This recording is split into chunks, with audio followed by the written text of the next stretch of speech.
Go with Ovi. Go with Ovi. Go with Ovi. All right. Is it? So I'm going to add you as a friend. So in the top right corner, you should get a friend's request, a little notification.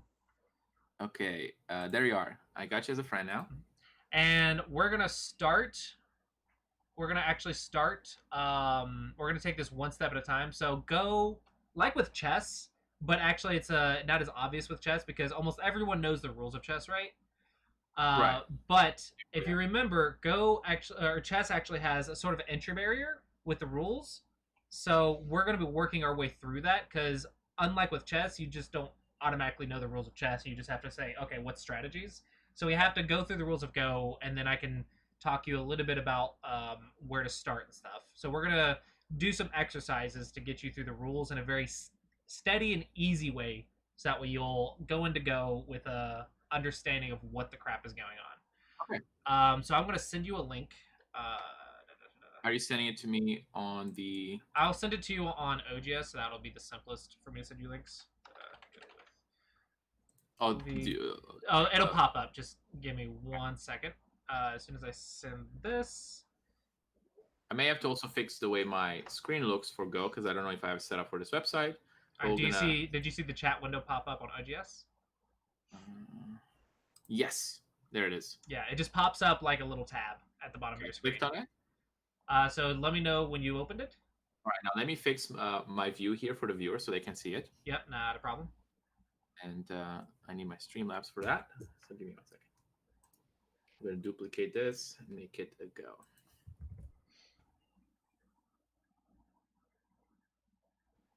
Bear with me here, everybody. Just 1 second, and it should work just fine. Bathroom break. Dear fellow viewers of the theater, now is our intermission. You may now go use the restroom and refill your Coca-Cola. And don't forget to visit our popcorn stands.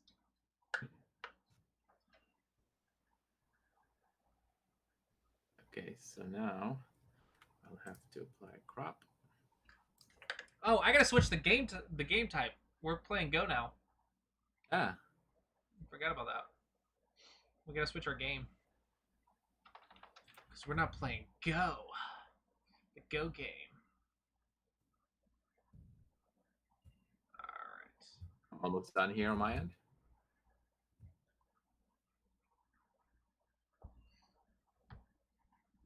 Let's see if that looks okay. What do you guys think? Does that... Oh, no, that's cutting off at the top, so not yet. I'm going to have to do it... I'm almost done with fixing my...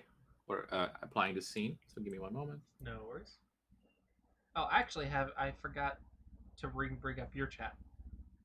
Because we've been talking so much, I haven't been actually reading the chat very well.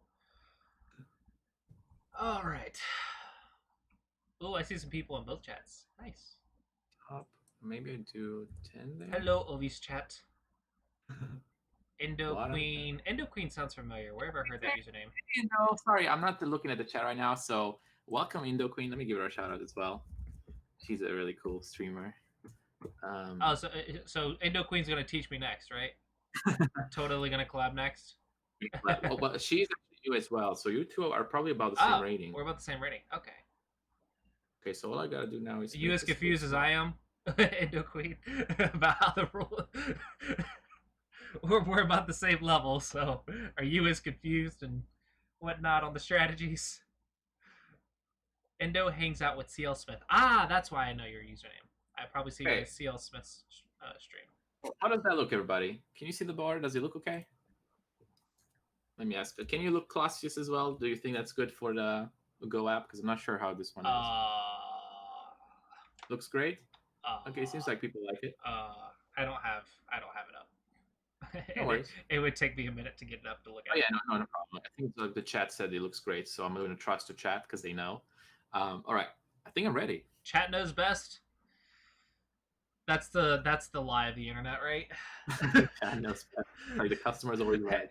The chat knows best unless you're a streamer. Then chats are trolls. All right, so you ready to go? I'm ready to go. I have a what looks like a black piece that I can drop down. Yeah, so don't click the board, otherwise you'll get out of sync with me because this is a Okay. demo. Okay. All right, so we're gonna start with Go. So this is a 5x5 grid. Go officially is on a 19x19 grid, but we're gonna sort of work our way up. Oh And I'll Jesus. give you like advice on how to work your way up to the 19x19. But probably we're not gonna get to 19x19 today. But we're just gonna talk about the rules of the game. Okay. So we're gonna learn first. We're gonna start off with the capture rule. Capture rope. Because as you said earlier, you know that Go is a game about making territory. Mhm. So territory in Go is when you use your pieces to surround sections of the board. So you have black and white stones. They're just black and white circles. Doot and doot, right? You Okay. place these around the board one at a time, and you're trying to surround sections of the board to make area. We're going to go over that here in a minute, but the tricky part is you have to go around the board without getting captured or Right. without getting captured for a good reason or whatever, right? So this is the capture rule. The capture rule states that each stone placed on the board has to have liberties. So these lines connected to your stone, or these points connected to your stones through the lines, are actually basically your lifelines. So you have 1, 2, 3, 4 lifelines on this stone. Those are called liberties. Without these lifelines,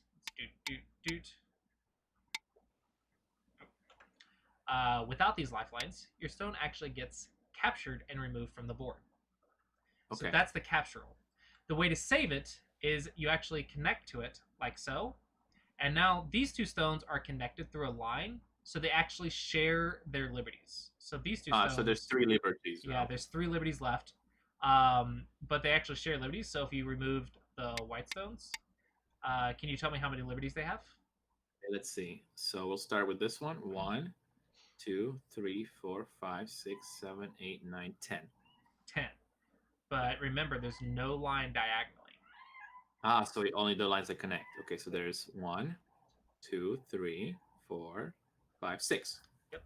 1, 2, 3, 4, 5, And 6. so So these two if, stones. if there's no line connecting to the outside or to the point, there's no liberty. Correct. So Okay. this is the important thing with the capture rule. There's no liberty diagonal, and stones are not connected diagonally.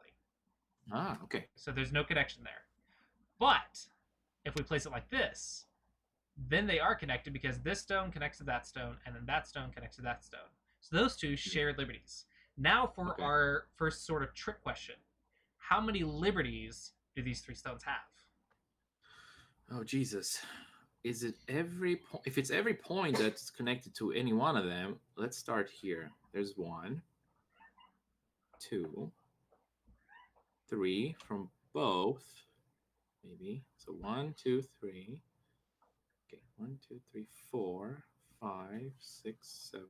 Did I start this one? 1, 2, 3, 4, 5, 6. I would say 7, unless these have 2 for 1. Yeah. So 7. So let's count the easy ones first. 1, 2, 3, 4, 5, 6. And now this is the confusing part, right? Right. It looks like the 7 or 8. Right, 7 or 8. I didn't know. But they're both blocked with 1 move. So it's 1. So it's just 1. So I was right. So yes, you were absolutely correct. Hey, 7. All right, and now you understand the capture rule. Okay? Yes, I do. So this is going to be our first form to practice this, is to train your eyes to see when something is about to be captured. So when a stone has 1 liberty left, it is actually considered an Atari. So this term is called Atari. It means it's about to be captured in 1 move. So who has the Atari? Black is an Atari or white? Black. Atari? Black is an Atari because black is about to be captured. Okay. So white has placed black into Atari. So this is what you're going to be training your eyes to see. And so a little bit of a side history lesson is the game company Atari. Do you know about that game company? It's a very famous one. Oh. Yeah. The game company Atari actually named their company after this Go term. So hopefully that'll help you remember when you're about to 1 move from getting captured, it's Atari, like the game company. All right, so what you're going to do is actually you're going to play with someone in your chat who is also learning the rules with you. So only beginners, only people who are just learning the rules can play with you. But you're going to play with someone in chat, and it's going to be the first one to capture a stone or more basically capture anything, will win the Okay, game. I'm ready. I'm ready. And yeah, by the way, viewers here on Chess with Ovi, we are doing Go and chess today. I started by teaching Clossius chess, and we're doing a collab where he now teaches me Go. So we're gonna go back and forth and have some fun here. So welcome everybody, and thanks for being here. Sorry I'm not interacting too much today because I'm paying attention to the lesson. And Clossius, do let me know if I need to click any buttons or something like that. Yeah. So once someone has an account and wants to play you, so it looks like Adon Jex wants to play you. They just need an account and to post their username in chat. And what you're going to do is send them a challenge. I would send them a challenge, or would they send me a challenge? You can send them a challenge. That Okay. way it's a little bit easier for them. You have an account? I need to double check, make sure the beginner that if they have an account. Because Capture Go is only meant for brand new players. It's not really meant for experienced players. It's only an exercise to help you understand the rules of the game. Gotcha. Jex. Also, you may have to instruct me on what to click to send a challenge.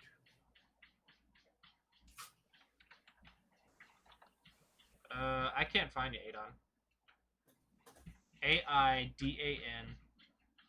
JEX. JEX. Yeah, I don't see that account on OGS. Let's try with a capital AIDEN.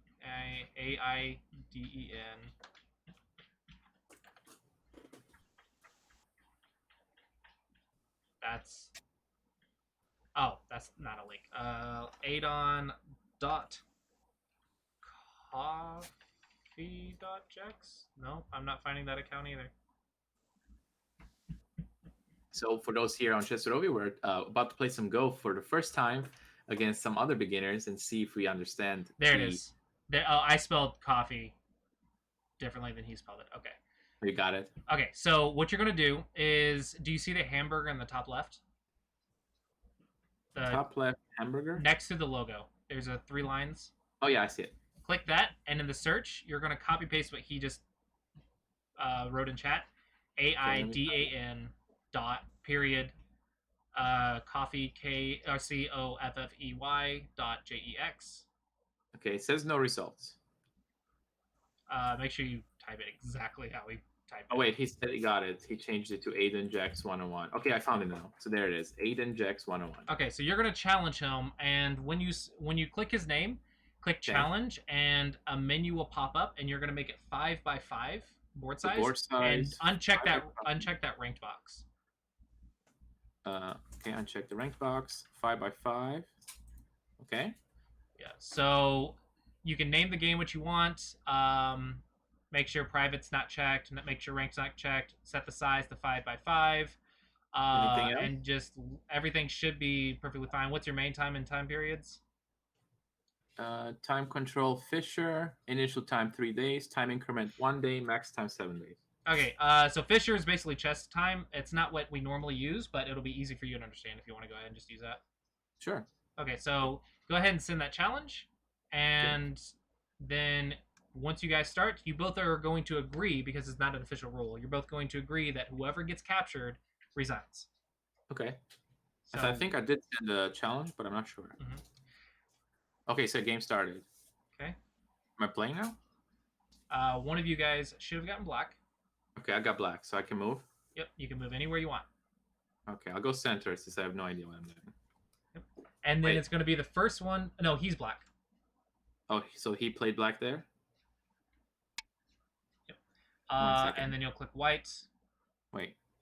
Oh, there we go. I wasn't in the game. I was still in the demo thing. It showed me I was in the demo thing. Since it looks like you made a correspondence, I forgot that this is their default. You might have a submit move button pop up when you click the stone on the board. So just click that submit move button, and yeah, you don't have to do that for normal games, just for multiple day games. Gotcha. So now someone said you didn't switch your game to Go on Twitch. Oh, can one of my mods do that if you're here? If nobody does in the next 1 minute, I'll go ahead and do it myself. But for now, I'm going to try to see what I can do here. So I'm going to place a piece. What do you call those? Pieces or stones? Stones. I'm going to place a stone on one of his liberties to take away a liberty already. Alrighty. And submit move. There we go.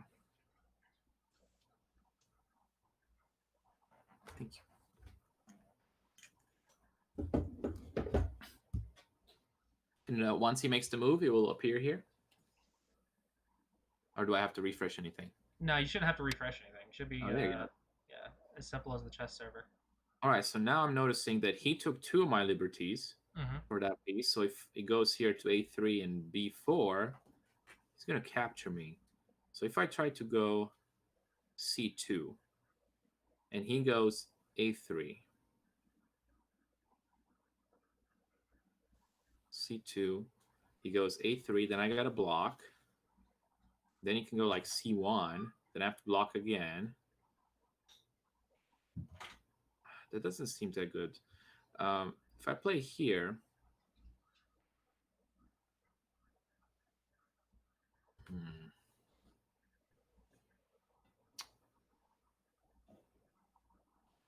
c2 takes away liberties from both of these, but I think he will play here. And then that was going to be a problem. So then if I put it here, you can also put there. I'm going to stop that idea. I'm not going to let him do that to me. So I'm going to take away that first. So I don't have an issue if he goes a3. I feel like if he goes a3, I'm going to have a problem. Yeah. Okay. This one, he's trying to cut me off, I think. If he goes there, my pieces seem a bit iffy. Although if I put this here on c5, won't he go a2 and cut me off? Did I trap myself? Seems like I might have trapped myself. Let's see. If I go here, he does it here. But then I'm not... Okay, then at least I'm still in the game a little bit. What if he goes...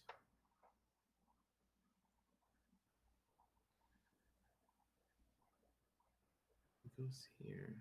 He's going to want to go here. Or I'll put it here. I don't know what I'm doing. It's no worries. I feel like he's going to cut me off now. Because I'm on the edge. He's in the center. That's not good. Yeah.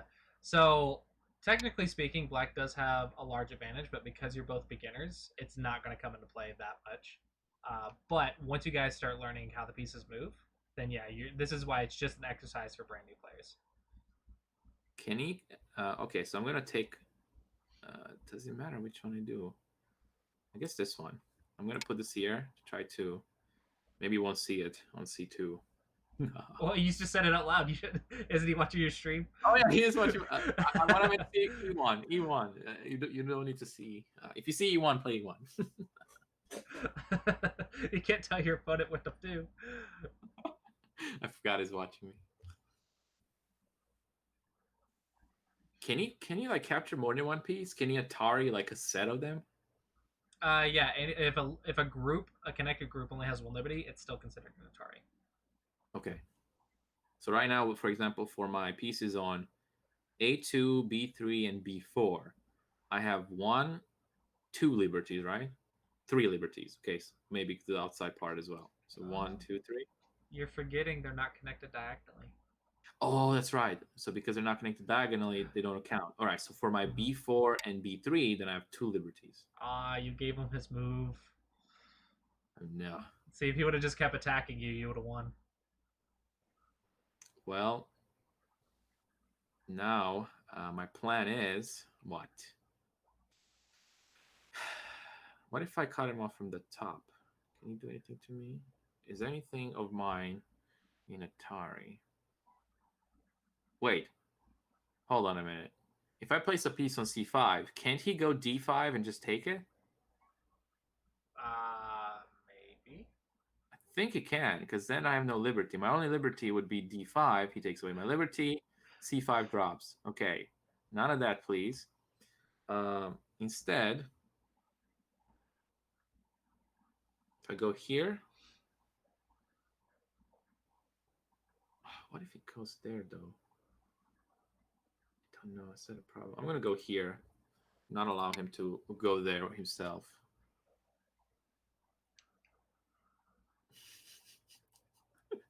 This is hard, Clossius. I don't know what's happening. I'm seeing just stones on a board with numbers and lines. What the? Oh snap! Shots are fired. Wait a minute. Wait a minute. Doesn't this take away? Doesn't this win? Where's his liberty? A3, liberty A4, And bam, liberty, and that's a killer move. this is why I love to. And Yes, GG! I won my first game. That's why I love teaching beginners the 5x5. What Because happened? every experienced Go player always White criticizes me wins. for teaching a beginner capture going a 5x5. But it always goes in a weird, surprising way, and I'm like, this is perfect learning material right here. Yeah. So Yeah, I'm already liking Go. 1, I understand the rules so far. 2, I won my first game. It's looking pretty good for me. okay, so I'm gonna review Review started. and try to explain the best I can without overloading you with information. Thank you. So yeah, technically, if Black plays right here, if both players play perfectly, Black's gonna win. Okay. Okay. And then for all my experienced Go players, this sort of rule set for Capture Go, you're not allowed to pass. So White will eventually run out of liberties before Black, as long as both players play perfectly. But the Okay. reason you're not allowed to pass because it sets up some very interesting situations with beginners. So, yeah. So this is just an exercise. Remember, this is just an exercise for learning how the capture rule Here's works. just one quick second so I can change the title and make it Go, since this is Go now. Yep. Just let me know when you're ready. Update. And I had to take the lead chess part out of my title because if I'm not on lead chess when I stream and I have it, it's not allowed. Okay. So there we go. Now it should be to Go category, and I can continue. So go ahead and All right. go ahead and take it. So this idea sort of came about when I was teaching Go in schools to kids and stuff, and I wanted them to be able to go home, play with their parents, blah blah blah. So we actually came up with the 5x5 grid idea because you can just draw it on paper.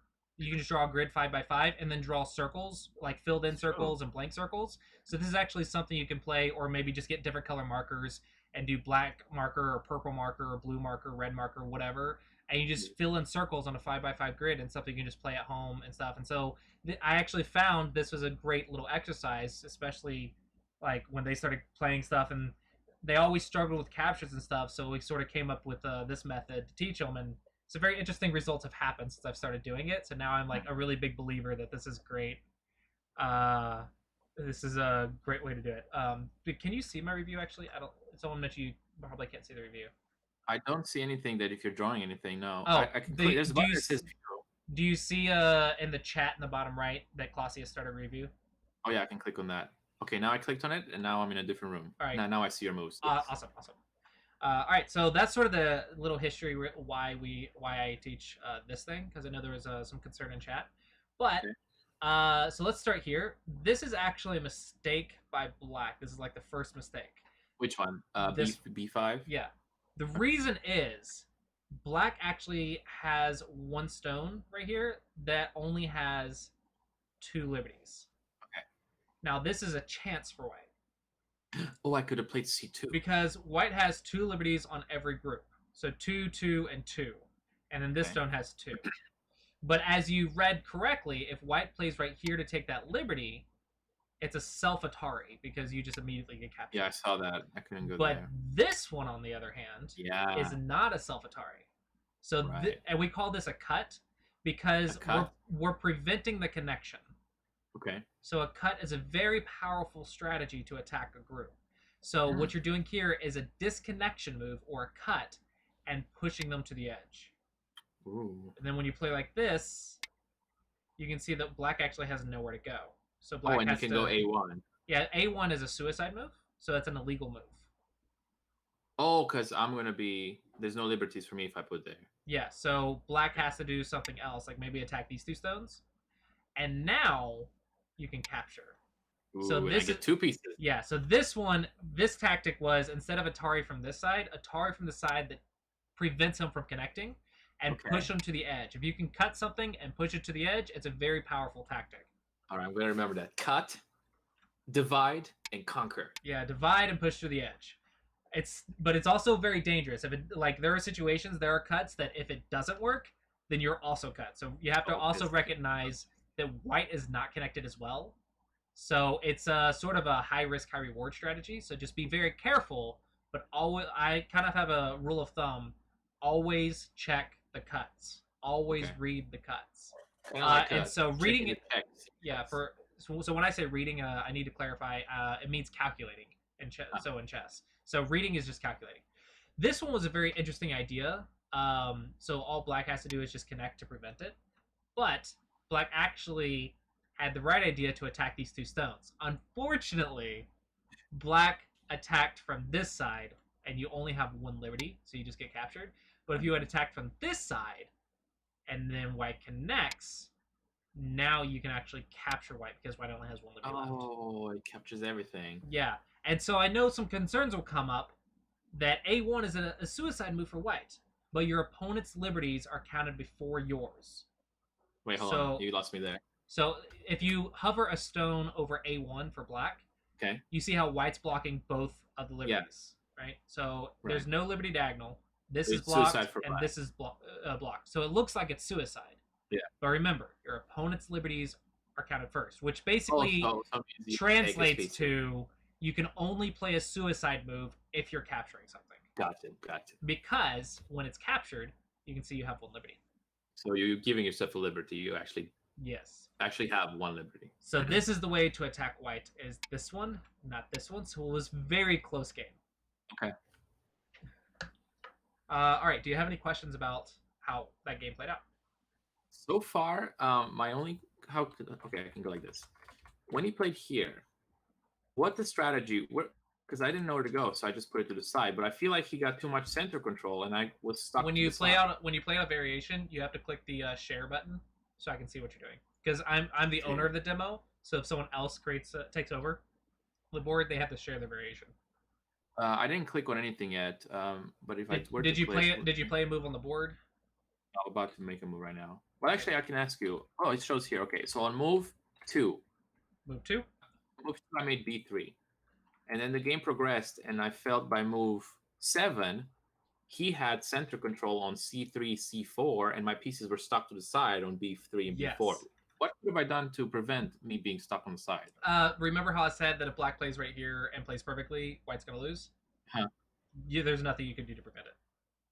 And from the beginning, I would have lost no matter what if he plays it perfectly? Yeah, if he plays perfectly, black's supposed to win. Oh, that's what you mean. Like, no, there's no way for white to win if black plays perfectly. Yes, but that's why this is just an exercise. I see. Yeah, so no worries about that. You played as best you could play. The only mistake you made was here instead of here.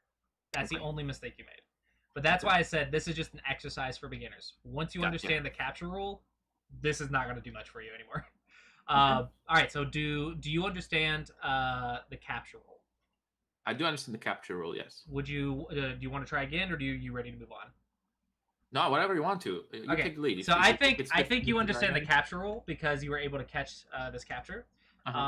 If you ever needed a refresher, you could play Capture Go with your friends or something. Just remember that pass is not allowed. But other than that, once you know the capture rule, it's time to move on to territory. So we're going to need a new demo board, and we're going to go up to 9x9. Are you sending me a link? Yep, I will send you a link. Okay. Oh, I'm scared, guys. This is already making me shiver in my timbers because it's got a lot of nuance to it. Just imagine if you captured on the last second on the clock. Like your checkmate over there. Yeah, like my checkmate. All right, there we go. And this should whoa. Okay, it's already a huge difference, right? We're just at 9x9. We're not at 19x19 yet. Oh, Jesus Christ. All right, so this is actually what you're going to be playing on for a bit until you figure out the rest of the game. But this is basically what you're going to be playing on for the night. But let's go ahead and start what you're supposed to do. So you remember how I said you're supposed to surround area or territory? Yeah. Okay, so let's draw some examples on the board. In this example, black has surrounded 1, 2, 3, 4 points of territory. Correct. Right? Now we're going to set up another example. And All right, if you look at each one, they're all 4, right? They're all 4 pieces of territory. Okay. 4 points of territory.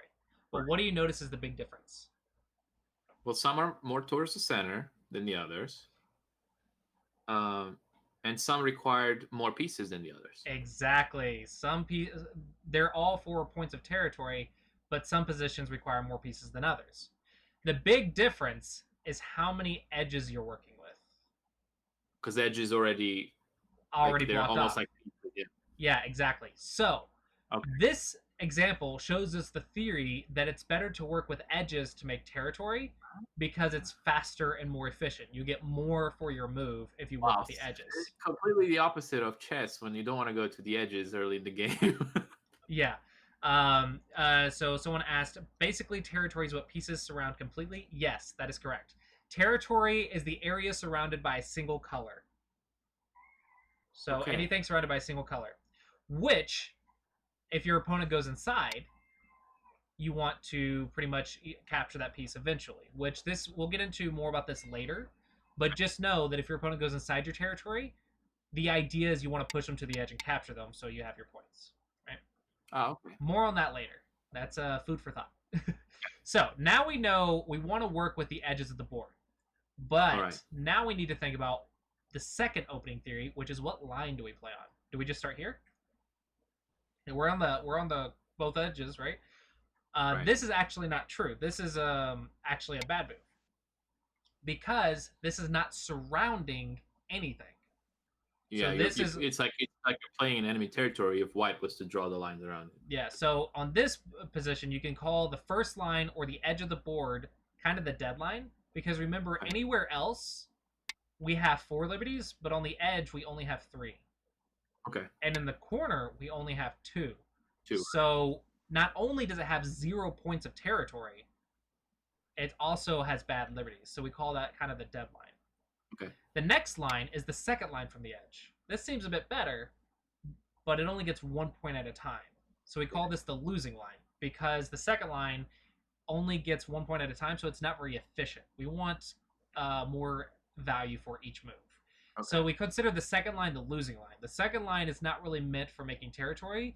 It's meant for finishing a position or stealing or some specialty case. So just remember the second line is not the greatest in the opening, with some exceptions.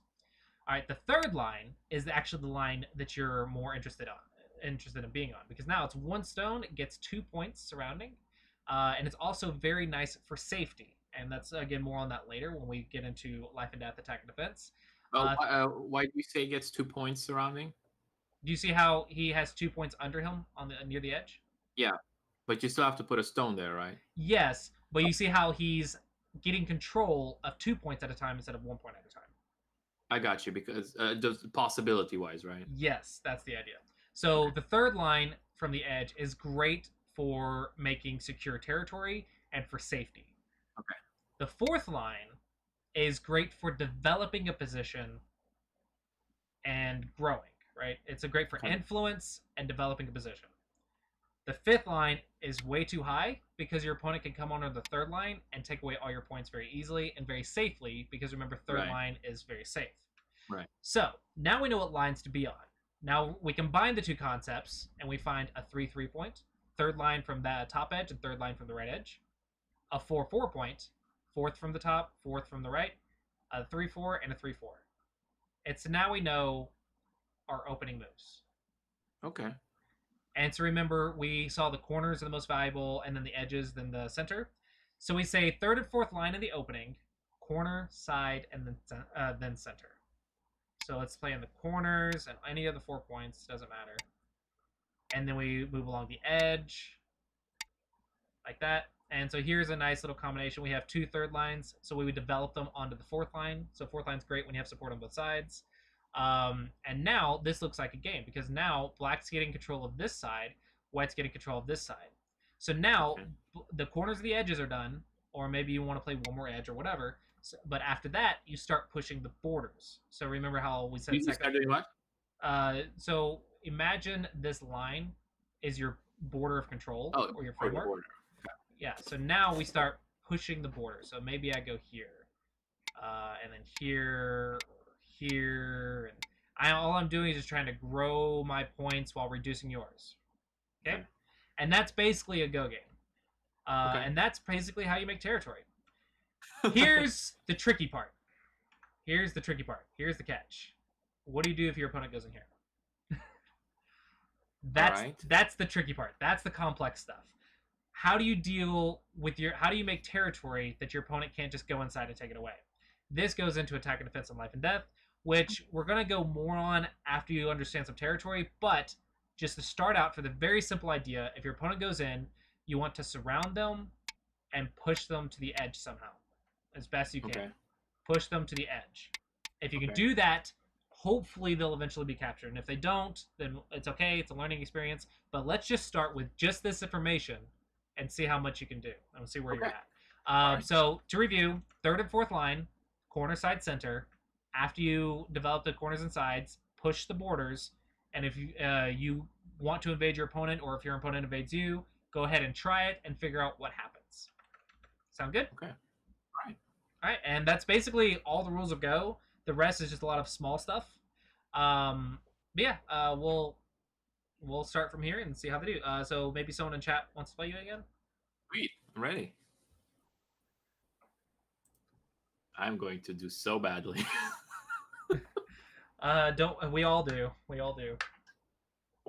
Aiden wants to play again. You're gonna do better than I did my first Go game. Well, yeah, I heard you're a great teacher. Well, my first Go game, I didn't know where to make points at. Okay, so we have OST Cruz said he wants to play. Aiden said he wants to play again. So we can either choose Cruz or Aiden. Up to you. Sure, let's choose Cruz because he didn't play yet. Is he a beginner? Cruz, are you a beginner?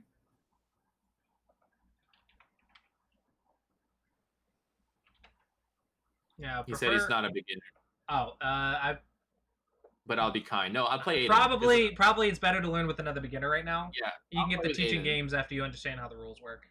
So let me do a challenge here.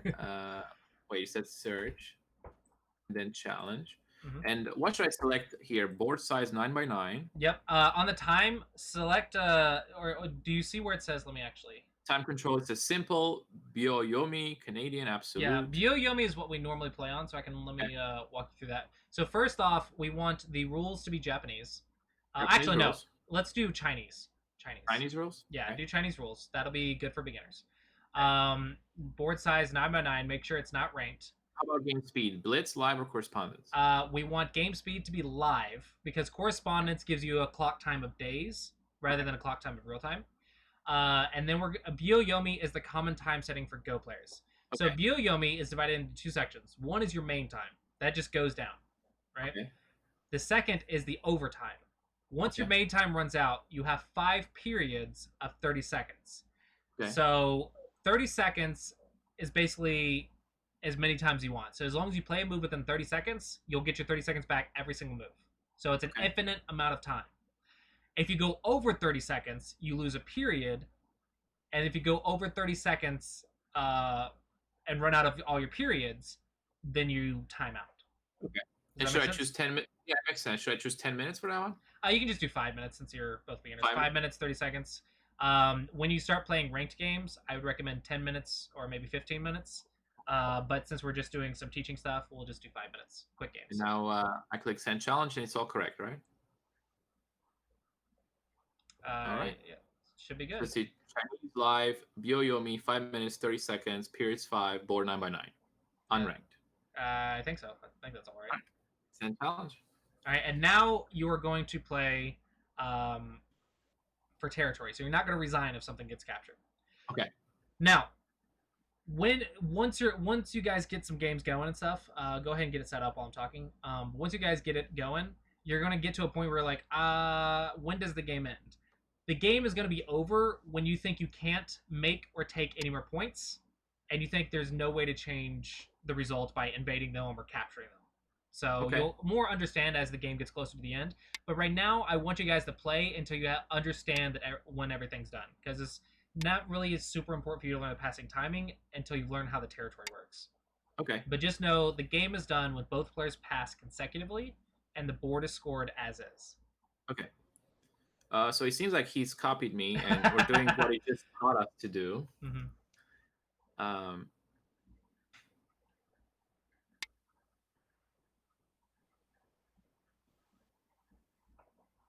Yep. So far you guys are doing great. So I'm trying to focus on creating that a line that you show me in the mind. So now I have a border, kind of. Mm-hmm. And I'm once going you to have try a to border, you can expand it or reduce his border or whatever you want. I think that's a good idea.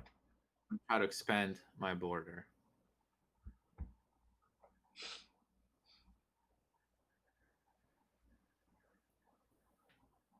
And where's this time? Where does it show it?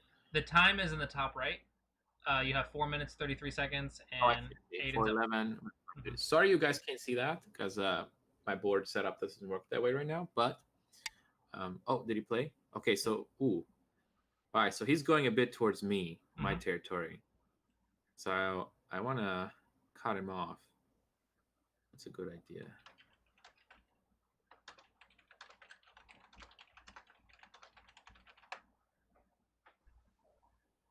So I'm struggling to realize here whether I should go e4 or f3, if either of those two, to try to surround him, maybe, if I can. Keeping what you told me about the third line in mind, I'm assuming the third line from bottom up works the same. So probably f3 is good. And then if he plays f2, oh, but he may cut me off. So maybe I should do f2 myself. So f2, and then I'll play, well, let's see. If I do f2, what will he do? If he does f3, I can play f4. So you're already doing better than me because you're actually reading. When I was a beginner, I'm like, I'm just going to click. See what happens. I didn't know how to read. I don't know if I'm reading right, though, but I feel like I'm going to go, although f2 seems a bit close to the edge. What if he plays f1? Well, then I can go g1. Yeah. Perfect. I think you had pretty much flawless logic there for a beginner. Thank you.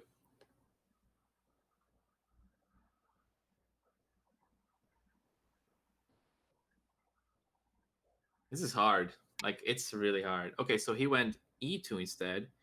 And now I think I don't want to allow him to go here. I can take control by playing e1. That cuts him off. If he goes here, I'll play there. If he goes here, I'll play here. And then my border's kind of lined up like that. So e1 seems to be good here.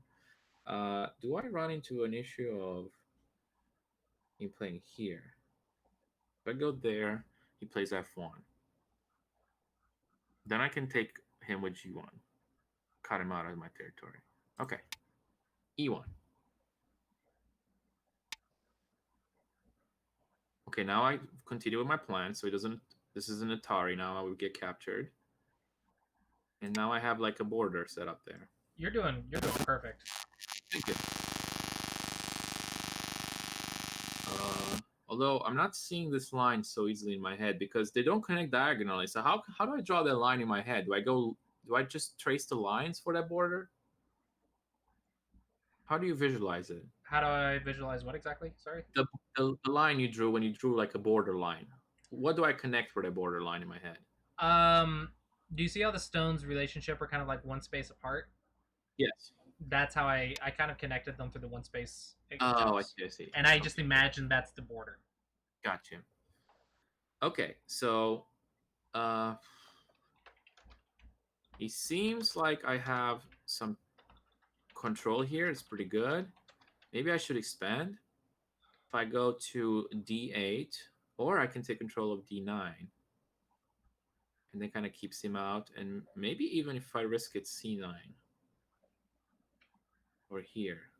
Yeah, let's go there, then I go there. So I'm kind of... Okay, so if I go c8, if he plays d8, I can go d9. If I go c8 and he plays d9, well, then my piece is kind of out of this place. So I may have to start with d9 if I want to cut him off. Can you do something in the center here? Should I solidify this? What if he plays there? If he plays f4, I don't like that because then I have to go here. Makes my border smaller. Yeah, I think I'm going to play f4.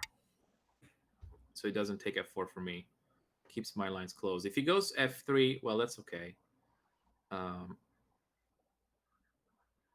What if he goes g2 though? In my territory. Is that a problem? g2. I guess it's not really a problem. I can push him to the side there. Maybe I can play h2. He goes g1, and I go h1, and I capture. Okay.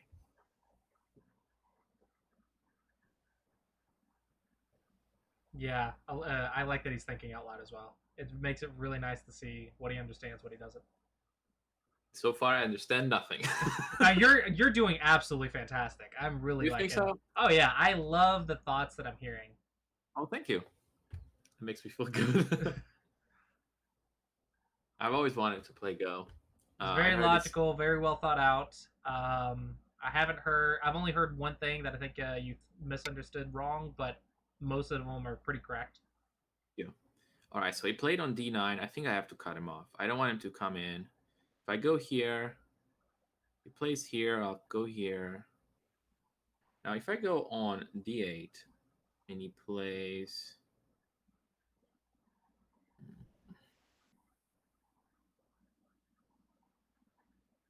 Oh, I'm going to cut him off there. I want to set on my border. Close in the border. So rather than saying cut off, that would be considered a block. Or block, sorry. Blocked in. Remember, blocked cut is disconnect, but this is a blocking your border move. So a block. So now I could go here on d7, but then he will go e7. Then I have to go d6. Wait, so I go here, he goes here, I go d6. Yeah. Then what will he do? So if I go here, he plays here. Then I play here on d6. Can he do anything with the move e6? No. Okay, stone, stone, stone, stone. So I have 2 stones here. He's got 2 stones here. Ooh, that's bad. Oh, that's bad. Okay, I can't go here. No d7. E7 instead. Keep it closed. Close the border. Block. Oh, that was so good. You just read 4 moves. I was so scared because I couldn't visualize it, so I kept going back. Yeah, and then you visualized it, and you saw that you were an Atari, right? Yeah, because he like his 2 white stones coming off, and I have no space. Yes, exactly. That is correct. Woo, you just read 4 moves. That's actually pretty impressive. Usually beginners can only read 1 or 2. Almost made a boo-boo there. Yeah, that's really good reading for a beginner. Thank you. Oh, I was gonna brag to my girlfriend, but she's not here. I'm like, baby, I can play Go. Okay. But I have 11 seconds, and he has a minute. I feel like I'm gonna lose. You have an infinite amount of 30 seconds. You're good. Don't stress about being in overtime and Go. Go overtime and chess overtime is a lot better in my opinion, because you have an infinite amount of time to read. So it's always get as much information as you can rather than play as fast as you can like a chess. Gotcha. Okay, so if I go d6, again, if he goes here, my piece is going to be disconnected. So I think I just have to do it one of these two, e6 or e5. But which one? If I go e5, he goes white there. Then I'll be doing here. If he goes here and he goes white there, which one do I like better? I think this one controls more. I feel like this one controls more. So e6 doesn't allow the white to go there, which pushes my black one to f6. Instead, now I take the center, and if he goes e5, well, at least we both share a center, versus me having to kind of go here. All right, now I can kind of see almost a line here that we're drawing directly down the center. Where do I expand? Can I expand here? It doesn't even look like I can expand. All right, if I go... Man, there's no pieces connected to anything. If I go here, he goes here. If I go here, he goes here. Do I have more territory than him? If I go here or here, what's different? So e4, he goes here. Or e5, he goes to e4.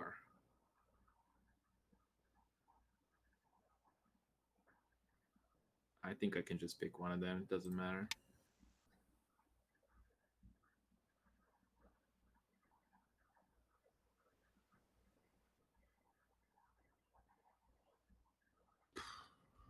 I don't see a way to expand, Clossius. I don't like that. It seems like I'm stuck with what I have. By the way, can you still hear me? Yeah, I can still hear you. Okay. Basically, you guys have split the board down the center. Yeah, it looks like it's just a... And now I'm going to take this one now, so you cannot go there. But then he goes here. I'm still going to take it. I'm going to take the center there. I guess he can go F3. F3. F3. What does that do? I mean, that's it. F3 and game's over, right? But go D2. No, then he goes C2. Okay, so I cannot make a move. I mean, I can play in my own territory now, right? I guess. If I try to expand on his and like put a piece here, he's gonna trap me so fast. If I go there, I don't have connecting pieces. Okay, no, I don't. So let's just cut him off one more place here. Go here, I can go there, and I have to go here. Maybe I should take that right away. Yeah, I'm gonna take here. Then he can go G4. I guess I can go G5. Try to Atari him on H4. Maybe. Okay, so if he goes G4, I think I can go G5, threaten H4. He goes H4. Then I play H5 and drive him to the edge and then close him in with my pieces. Maybe that's possible. Maybe. 4 moves again. Was that good? Yeah, you're reading 4 moves deep again. I'm going to cut him off so it doesn't. Or should I see? I don't know. Should I let him try to come in to set traps, or should I not? At least I'm gonna just play here. Maybe let him go to G4. Come on, Mr. Aiden Jax, put your piece on G4. Invade me. Invade my territory. I want to trap your pieces.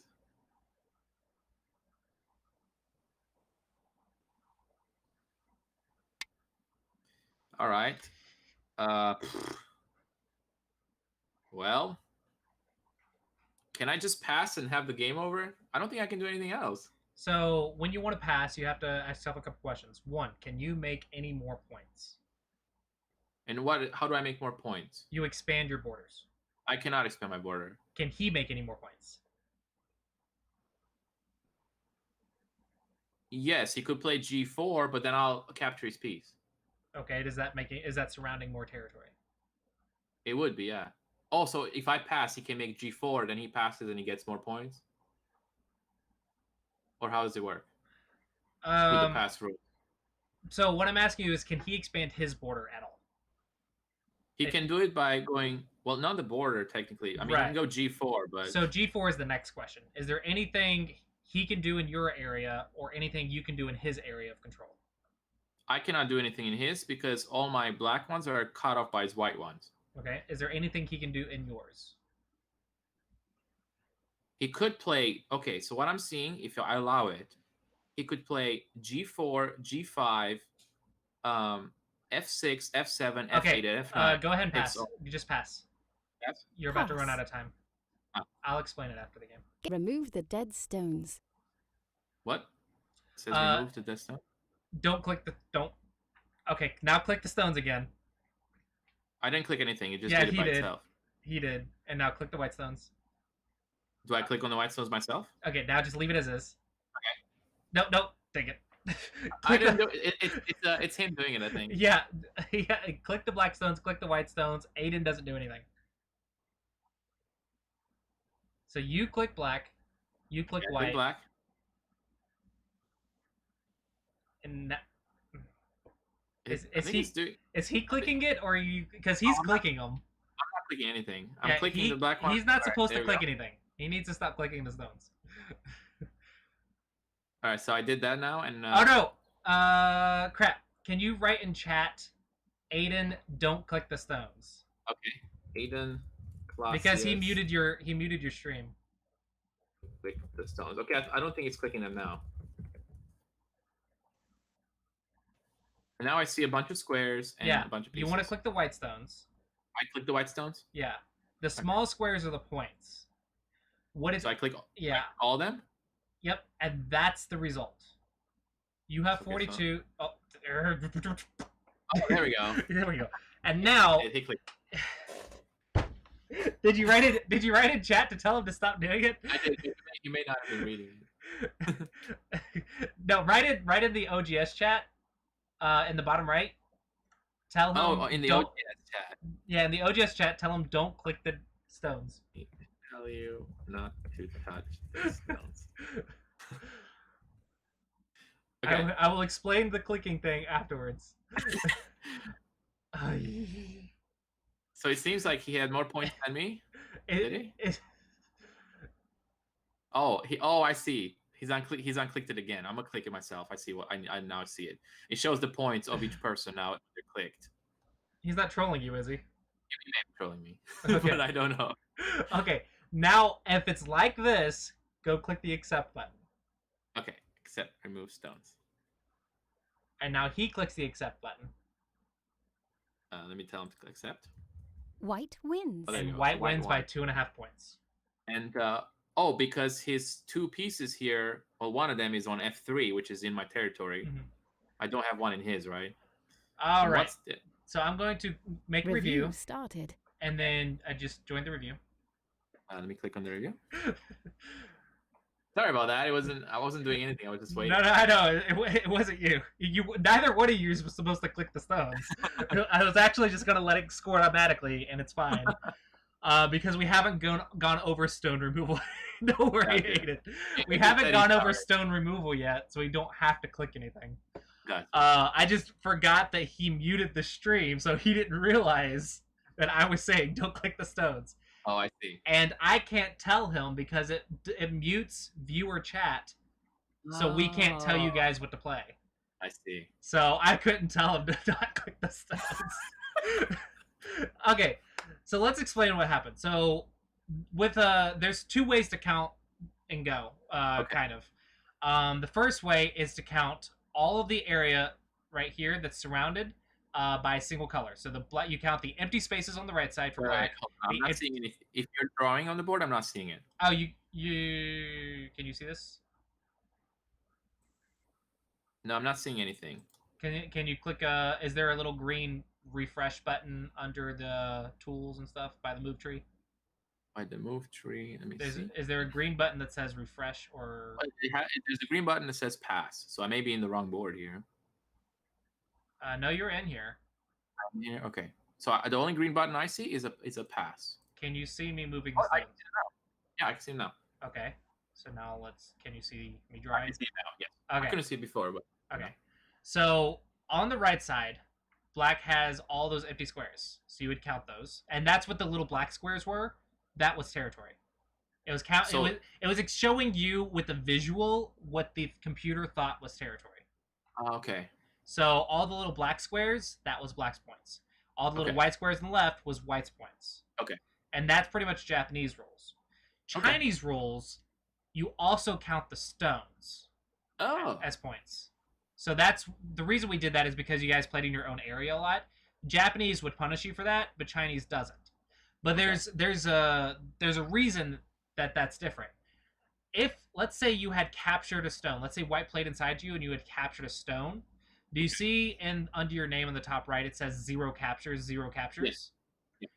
In Japanese rules, your points are reduced by your captures or by your opponent's captures. So if you capture white stones, that reduces white's points at the end in Japanese rules.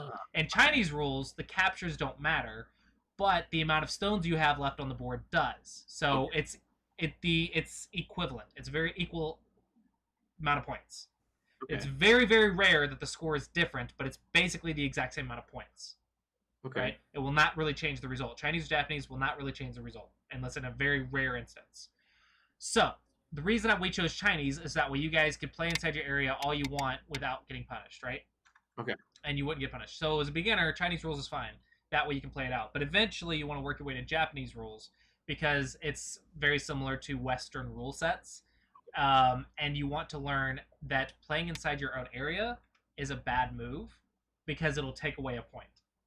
But while you're learning, Chinese rules is perfectly fine. Does that make sense? Okay. Do I need to explain that again? It's really confusing. No, I got it. I think I got it. Okay. So in the Chinese, let me recap if I got it right. But in the Chinese captures, when you do a capture, the opponent doesn't get points deducted because of the capture you did on the opponent. But in the Japanese one, it does. Yes. No, your opponent will still get deducted points because remember the stones count as points. So you took it off. He just loses it during the counting phase instead of reducing it during the counting phase. The Chinese one, the stones count as points. Yes, and the Japanese ones, the stones do not count as points. Okay. So now you have the area surrounded by a single color. Okay. All right, so now let's place a white stone right here and a black stone right here. Okay. So now let's say you both passed and you want to count the right side as black's territory, but there's a white stone inside. So you can't really count it. So this is why it said stone removal phase. Any stone that can be captured, you can just assume is already dead and just you click it and it'll automatically remove it from the board for you. So when you guys were clicking stones, you were saying that everything was dead. I see. So that's why I said don't click the stones. You only click the stones that will inevitably be captured. Yeah, you'll learn this as you go, but basically when you play inside your opponent's area, you'll have to learn to see what is dead, what isn't, and then you'll understand more about the stone removal phase. But for now, just understand that if you play Chinese rules and you're unsure, play it out. Okay. But once you understand and you're switching to Japanese rules, playing it out will lose you points. So make sure you understand the result and only respond if you have to. Okay. Okay. With that being said, you were worried about this disconnection, right? Yeah. If you're worried about it, you can just fix it. You're not as long as it's the end of the game, doesn't change the result. But in Japanese rules, you will lose a point doing this, so you want to break this habit as soon as you can. So if you said that if white plays here, you lose a point because you take away a territory space. You lose a point in Japanese rules. Right, into Japanese rules because you take away a liberty or a free empty territory. Yeah, point. So there's 1 point of territory right here, but you don't count the points. Gotcha. Does that make sense? Yeah. Just wanted to make sure I understood that one for the Japanese. And that's pretty much how you score the game. The reason we pick Chinese rules, though, is that way if your opponent goes inside with something, just play it out. Just play it out until capture, so that way you understand what works, what doesn't. Okay. And what was the mistake that I made here that cost me the game? Nothing cost you the game. So now let's talk about there is another rule, and it's called Komi. Komi is basically bonus points for white. Okay. You see in the top right under how it says plus 5.5 for white? Mm-hmm. That's Komi. Komi is normally 6.5, but it was automatic on OGS, so I guess it's 5.5 on 9x9. But Komi is bonus points for white because black has an advantage for going first. But white gets the bonus points, and it should be within half a point of each other. And the 0.5 is to prevent ties. Okay. Tying and Go is almost impossible. Okay. Right, so I played Go for 13 years, never had a tie. So you can play thousands of games and never have a tie. So don't worry about ties. But if you want to research it or whatever, you can look up triple Co's, and that's how you get a tie. But that's just that's like bonus knowledge if you want it. But we're not going to discuss that today. Okay. Just know that ties are possible, but insanely rare in Go. We almost never tie in Go because of that 0.5 points. So the reason you lost is because you did not make more than 6 points than white on the board. You have more points on the board, but white has 5.5 more than you. Added, yeah. Yeah. So let's go ahead and go from the first move and see what you guys did correct and what you did wrong. Thank you. So you both played pretty much the opening shape that I showed you, so it's very common. And you went here. You could also go here, but I mean, it's just go as far as you can without getting disconnected. So one little cool shape that you might want to know is this shape right here. It's called a knight's move from chess. Because you go like the 1, L. 2, 1. Yeah, so you actually have knight's moves on every stone. So that's a good thing. It's a shape. There are many shapes in Go.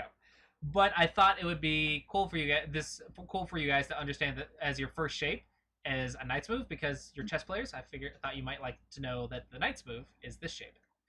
Moving around with the knight's move is powerful, but you should understand that knight's moves have cutting points. So you'll learn those as you go. But for now, just know this is a knight's move. Knight's moves are great for attacking, but you have to always watch their cutting points. You'll learn that later as you get stronger, but just know that that's your first shape. Now you know a shape term. All right, so he played a one-space jump. He jumps over one space. That's a one-space jump. Okay, you're both expanding territory. So I think you're both pretty even right now. And then you push his border, which is fantastic. And you played right here. Yes, he cannot cut you because of the self-Atari. I'll take it. He has to block here, and now you're in Atari, so you connect. You read that perfectly. So that was absolutely perfect endgame. And when I say endgame, it means finishing the border, basically. Towards the edge. Yeah, finishing the border towards the edge. That second line and first line stuff, that's endgame. Because you're finishing the border. But white actually has a problem. I'll give you a hint. The problem is on this stone. Can you find it? Okay, let me see.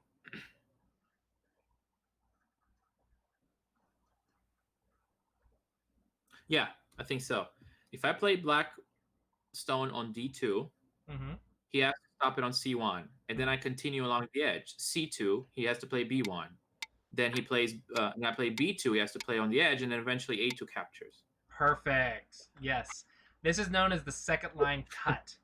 This is going to be one of your biggest game-losing mistakes at this level. These second line cuts, there's no way to stop them, and they just destroy your points. That's cool. I'm not going to miss it the second time now. Well, you actually had a potential second line cut in your own territory later. No, I mean like in the next game. Gotcha. So he blocked here with the knight's move. Usually you want to block directly like this. Because right here... So he played right here. He should have played right here. Oh, okay. This is a better habit. Because playing like this lets your opponent keep pushing. I can't push for territory. Is that what I did? You played right here. You just played a straight block. You can actually push first and then block with an Atari. Yeah. And that gains more territory for me. I like that. So he pushed up, and you blocked your border, so that was perfectly fine. He played, and then you pushed his border, and now we get basically to the pretty much the end of the game. So assuming there's no problems, there's only 3 moves left. Assuming there's no invasions, no cutting points, and no problems, there's only 3 points left because both of you have pushed your territory to the edge. Right? Both of you have pushed your borders to the edge and sealed the borders in the center, so there's no open borders left, assuming no problems. Right. So these 3 points are actually called dame points. They're they call what? Dame. That's neutral points. Neutral points. Filling the dame is the absolute last thing you do. Oh, okay. So you are correct to fill the dame, but you want to fill the ones that connect your stones first. Oh, okay. Because, I was confused where to go. Because if you fill these, and he fills this, and you fill this, maybe there's disconnection points that activate. Okay. For example, if white plays right here, second line cut. Let's see. This is another second line cut. And then white plays to H2. I play H1. He plays. Yep, you got the capture rule down. So yeah, here you would have if he plays right here, you actually have to fix. So it's -1 point. If you had just played here, you can see that you still have a point. Right. So yeah, you might test it in Chinese rules, but you get 1 point here in dame. So dame is worth 1 point in Chinese rules. In Japanese rules, it's just 0 points. But in either rule set, you would lose a point if you don't get this move. So that's why in dame, connect your stones first to prevent accidental cuts. Got it. All right, but he started filling his own points. So here he starts losing the chance for points. So you gained a point right here, and he gained this one. And then you had to fix. You fixed it, which is perfect. Then he fixed right here. Now, after this point, you actually were reading D2, but he actually fixed D2. So, yeah, I see. That D2 was just kind of sitting there the whole game. So it is a good thing he fixed it, technically, because I would argue right now that it's a mistake because both of you have acknowledged that there's no problem there. But funny enough, he fixed it right as you started considering it. So I sort of have a rule of thumb. After you start understanding the game better, I tell beginners, don't fix stuff without reading it. And if you don't see anything wrong with it, don't worry about fixing it. Okay. Right? Until you get to the big board, then it starts changes concepts, but that's a story for another day. But basically, you want to start reading these cuts, and if nothing's wrong, and you read it, then trust yourself, and then if you are incorrect and something goes wrong, then you learn a new shape. Got you. But wasting moves to connect stuff that you don't see a problem with is either A, losing a point, or B, preventing you from learning. Okay. So even if you lose a game. This one was actually a little bit funny because the variation that you read was white play here, you play here, white plays here, you play here. That's 4 moves. Perfect reading. If you read a couple moves further, you play here, white plays here. Or, sorry, white plays there, you play there. You can see white's trapped along the edge with 2 liberties. Right. No problems for black because black has 3 liberties. Right. But then you played this move. Now if you play out the exact same sequence, which I thought you might, I take away my you liberty. took away your own liberty. Now you only have 2 liberties, white can kill you. No. But you can block this way, and now it's still 3-2, and it's perfectly fine. So you have no problems. But I had just heard you read that this was going to be your response, and you immediately messed up the variation that you had just read. And I was like, oh no, if this happens, he's going to be in trouble. Yeah. So it was a little bit funny, and I was really surprised. I was like, oh no, I hope nothing goes wrong. Yeah, I didn't realize that the move G1 is taking away my liberty. Yeah, funny, and it's funny how the edge works.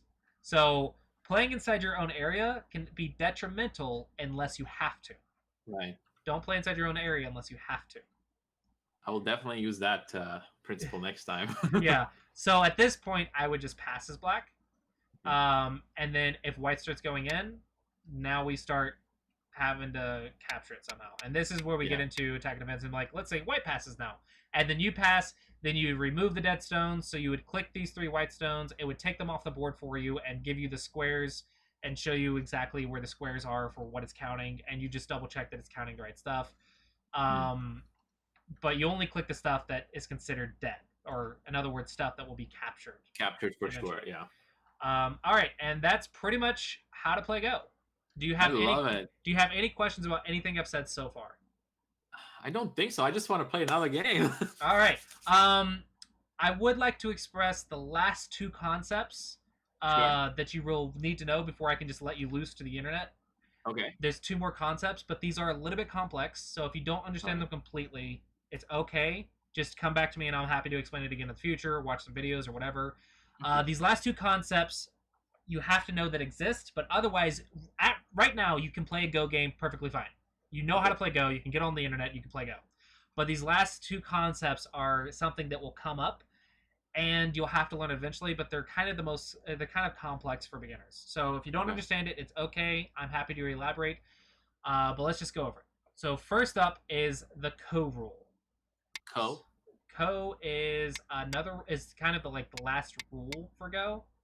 It's basically this shape.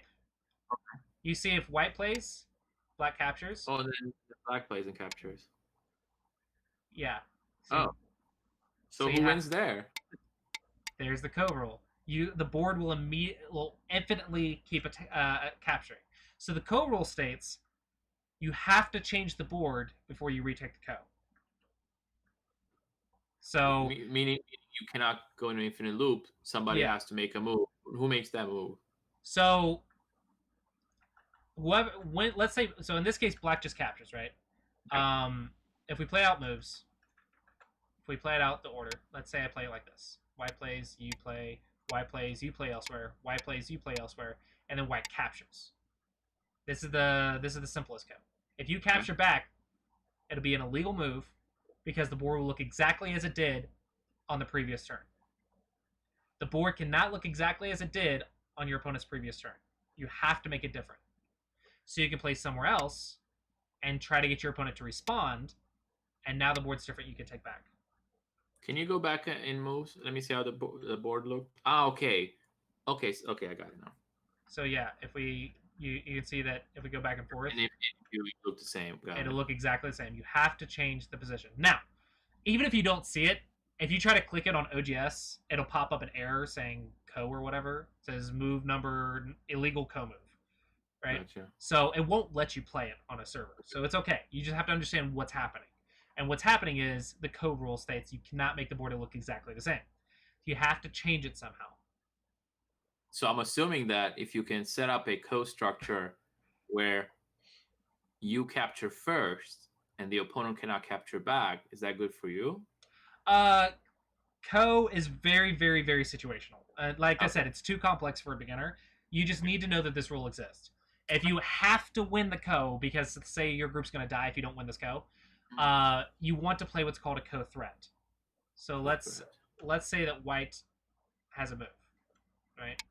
And you play, white plays, and you took the co, and then white takes a co. Let's say you played a move, and you say, I'm going to do something drastic to you over here. If you take the co, I'm going to capture you, or I'm going to attack you, or whatever. And then you force him to respond, and now the board's different. You can take back. Right? I see. So you play a co threat, which is a forcing move to change the board, and then you come back and capture if you have to fight the co. But like I said, co is not super important for you to understand how to fight, as long as you know that it exists. Okay.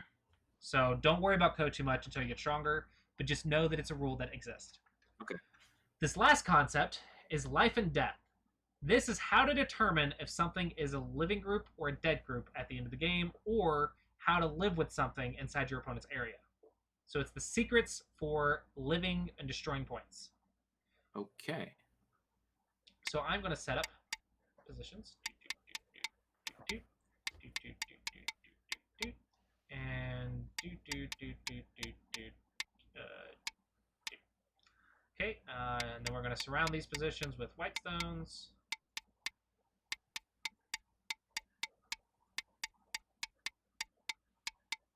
All right, each of these positions are completely surrounded. But now how do you determine which ones will eventually be captured and which ones won't? This is what we're going to learn. So we're going to talk about what is called an eye. An eye is basically a point that is illegal for your opponent to play. So it's a point that has 0 liberties if your opponent plays it. Okay. So if you look in the bottom right corner, J1 is an eye. Right. It's a point that your opponent would have 0 liberties if you played. Right. But remember, you can play an illegal move if you're capturing something. Right. So the J1 is just 1 eye, so white can capture it. Right. So that means you need more than just 1 eye to live. You need you need more liberties to live. So now let's move on to the D1 or the E1 B1 group, right? Let's move on to E1 to B. This one. This one has 2 liberties. Right. But white can still play inside because of 1 liberty. Yeah. So we play, and if we ignore, capture. Then it captures all, right? So he has to capture. And you can see that it's only 1 eye. So 2 in a row is actually only 1 eye. Even though it's 2 liberties, it's only 1 eye. Because your opponent can play inside and reduce it. So what you actually need is 3 in a row or more. Because 3 in a row, if you play in the center right here, you have this point, which is illegal for your opponent, and this point, which is illegal. So you have 2 liberties your opponent cannot fill. No matter what. Unless you fill it yourself, your opponent cannot play there. So it will be a mistake to play A5. Yeah, if you play A5, you take away your own eye, it's only 1 eye. Okay. So this is, like, filling your own territory is bad. But if your opponent tries to play there, it'll be an illegal move because it's suicide. You have 0 liberties if you try to play inside of there as white. So you need 2 liberties or more that are an eye. So you need at least 2 eyes to have a living group. Okay. So that is how you determine if something's alive or dead when you invade stuff. Now, the 3 in a row is actually a special shape because if black plays, black has 2 eyes. But if white plays, you see how white has 2 liberties? Black actually can't play because it's self-Atari. And then white can play, and yes, black can capture, but now what do you notice? Now it's like a B1 to E1 structure. So right. If now it's 2 in a row. White plays, then it's over. Yeah, if white plays, it's down to 1 eye. So remember, 2 in a row is down to 1 eye. So 3 in a row is whoever plays first gets it. So if white plays, it's 1 eye. If black plays, it is 2 eyes. Can you show me that what would happen if white plays a6, then black plays a5, and now what does white do? He can capture all of them by playing a7. Because there's only 1 liberty left. And in the other one, if black plays there first, white can never go there because it's suicide without a capture. Correct. Yep. Now the top is actually 4 in a row, and 4 in a row is actually alive as it stands, because even if white plays, you just play the other one. Right, and you still 2 in a row is 1 eye, and then you have another eye at h9. Okay. On vice versa, get the same shape. Right. So 1 is 1 eye, 2 is 1 eye, 3 is whoever plays first, and 4 is 2 eyes, as is. Okay. So that is the basics of life and death. Life and death can get very complex very fast, and there's even, like, if you want exercises for reading and stuff, you can do life and death problems, which are if you click on the puzzles at the top, you can do go problems, which are a lot of life and death problems and capture problems and interesting shapes and stuff. This is one of the exercises. It's kind of like chess problems. This is life and death problems. So these are basically attack and defense lessons for understanding if something's alive or dead. So, do you remember how you divided the board in the center with white? Yeah.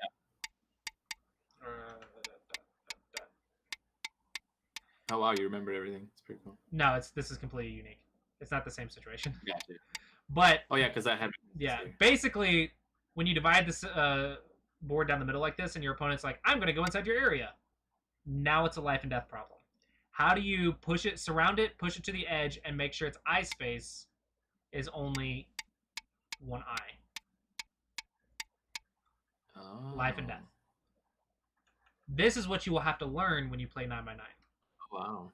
So, our rule of thumb is, when you can solve a life and death problem and don't miss Ataris, you're done with 9x9 as a beginner.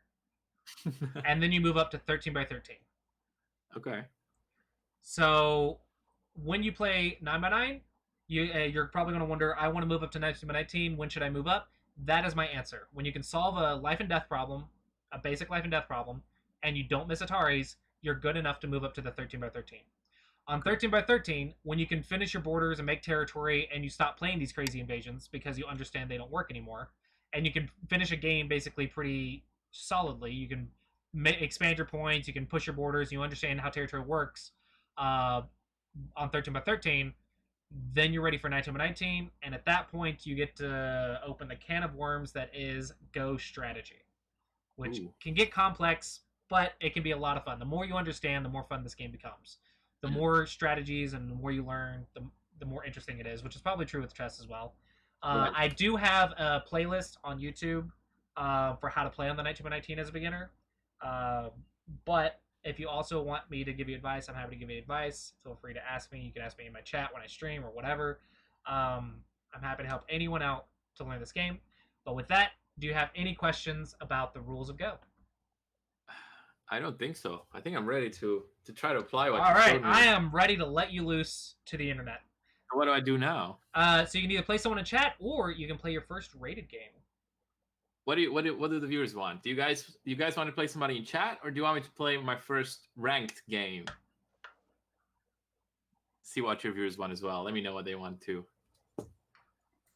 Well, all they said is it's a nice crash course and go. Play your first ranked game. Someone said in your chat. This is the first ranked game. Where do I go for that? All right. So what you're going to do is go on the top and click on play. Play. And then you're going to click on 9x9. Okay, 9x9. And uncheck 19x19. So make sure 9x9 is blue and 19x19 is not. Yep. And then you can click on the quick match finder and click normal, which is 30 seconds per move. Well, let me see that where it is. That's a quick match. If you want to create a custom game, you just click on the create button to create a custom normal game. Right here. Yeah. You can just click on the create button if you want to create a custom game. Should I do custom or normal? I would do normal because you're a question mark, so no one's going to challenge you. Unless, if you look down, if you see the custom games, short games is the live games, and long games are the day-by-day games. If you see a 20 to 30 queue... Oh, it started. Sorry. No worries. If you see a 20 to 30 queue, then I would say you can accept that.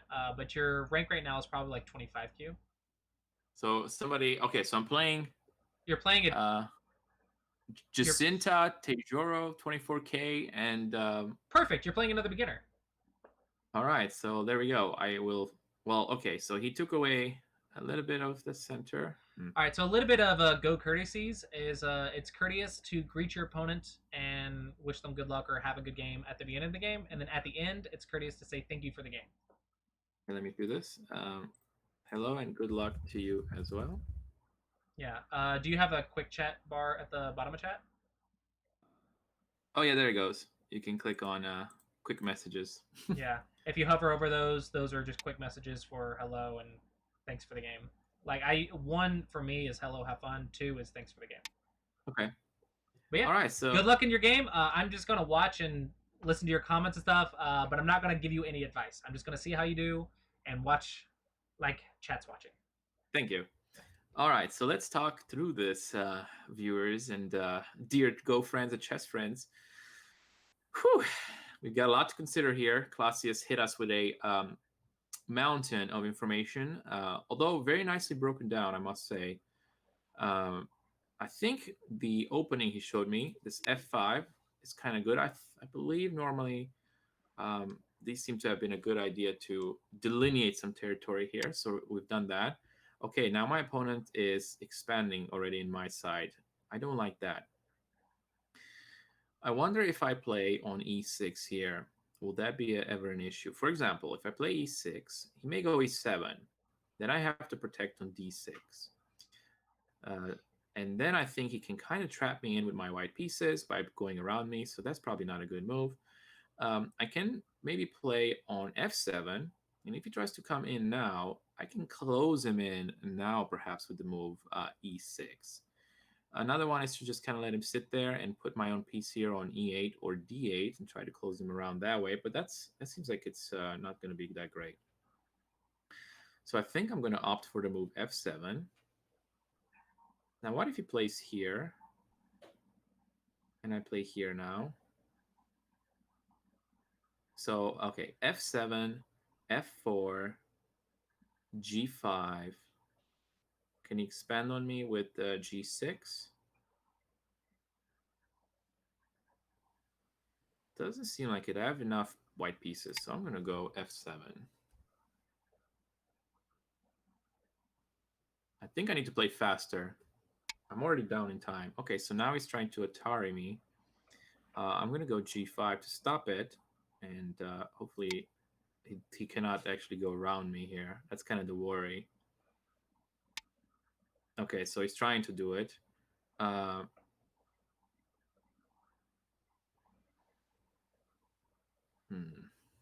Okay, so my opponent smiled, probably thinking I'm playing really badly here.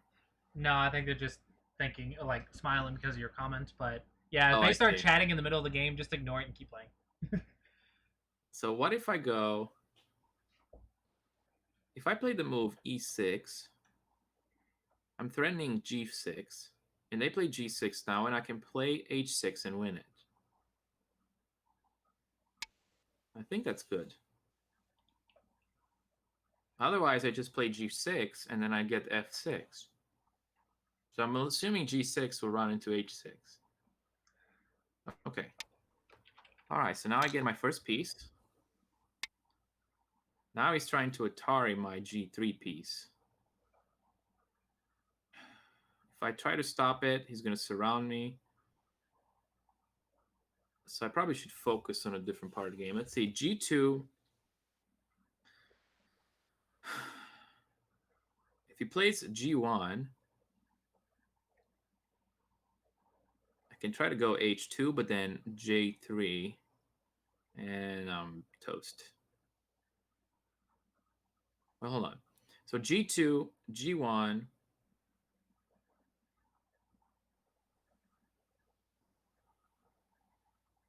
What can I play here now? Maybe I can play e4. Hold on. e4 goes for d5. e4, he's going to have to go here. Then I go here.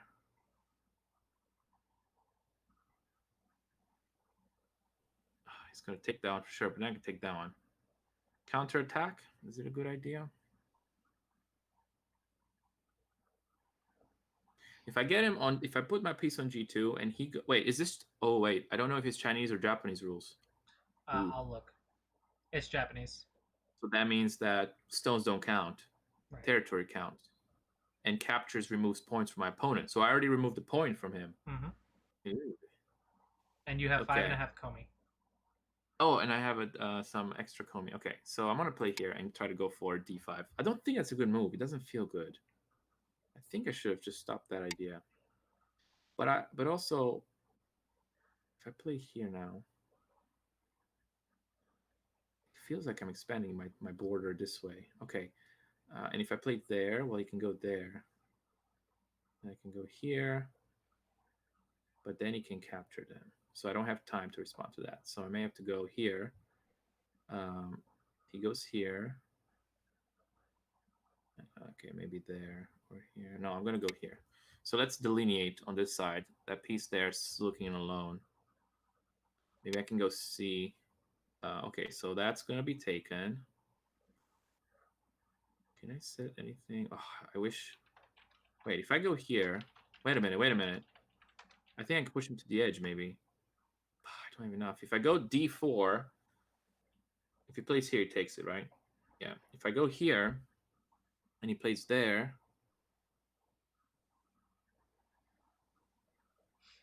he takes that one.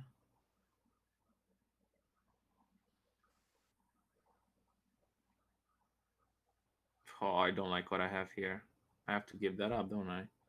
He goes there. He takes it away. Maybe I need to close him in here. He's going to go here. Okay, so I'm going to play here and then go around and surround him. Maybe that's a good idea. So he's going to play there. Is your clock counting for you? Yeah, it's I have 25 seconds and 4 periods left. No, is it giving any voice that on the countdown? Yes, it is. Okay, so just making sure that you're realizing that you've already lost a period. I know. I'm super low on time. Try not to go past 5 seconds. When it gets to 5, 4, you probably need to play a move. Only sacrifice a period in emergencies. Okay.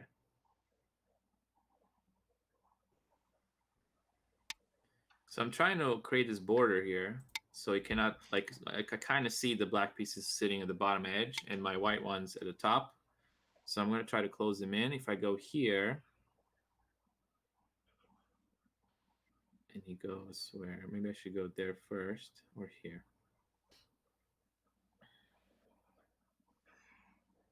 If I go here, he can go there. If I go here, he goes here. If I go here,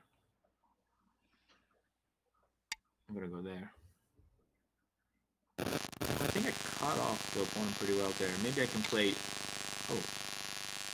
What's that? He's trying to expand. I don't want to allow him to do it. If I go here, he goes here. Then I'll go here. He goes here. I'll go here. He goes here. I'll go here. He goes here. I'll go here. And I trap him. So we're going to go b5.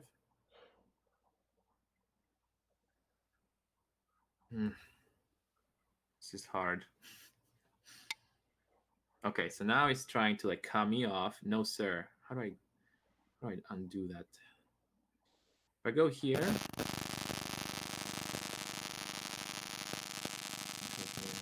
think on the edge or here would be good.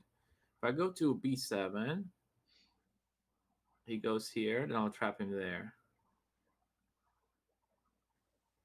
You know, I'll do it more directly. I'm going to b6 and just surround him if I can.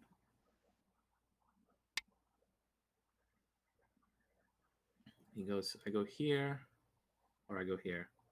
He goes here, and I'll... Okay, what if he goes there, though? Okay, I go here. Oh, wait, there's the 2 eyes. If I go here, he may play and I can't play there. Maybe I gotta do 3 or 4. I'll go 3. Give myself a chance to put a6 in play if I ever need to. Oh, God. Okay.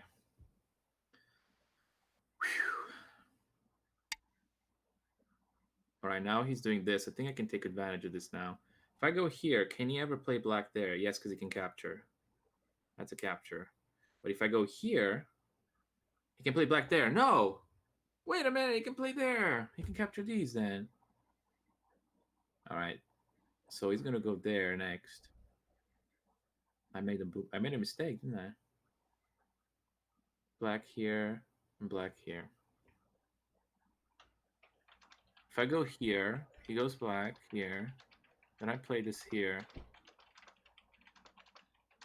That's not allowed. And if I go here now, he can go black there, captures all of that. If I go here, he goes black here, captures all of that. So I gotta leave it alone. Does that do anything? No. I'm gonna try to surround him. Yep. I lost the pieces there. Oh boy. That was not good. I'm gonna stop that idea.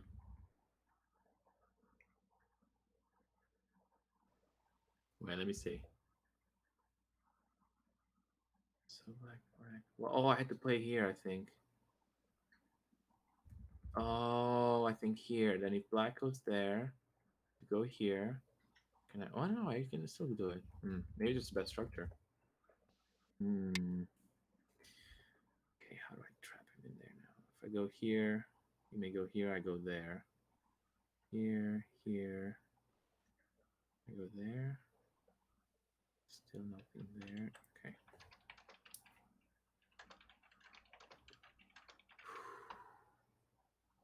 Yeah, this is hard. This is bad. Toasting my brain. I don't know what happened with my structure here. Why was that bad? I felt like I was expanding for a bit. Then it's 3 pieces here on A4, A5, A6. Caught me off very nicely. Just took away my liberties without even considering my feelings. Okay.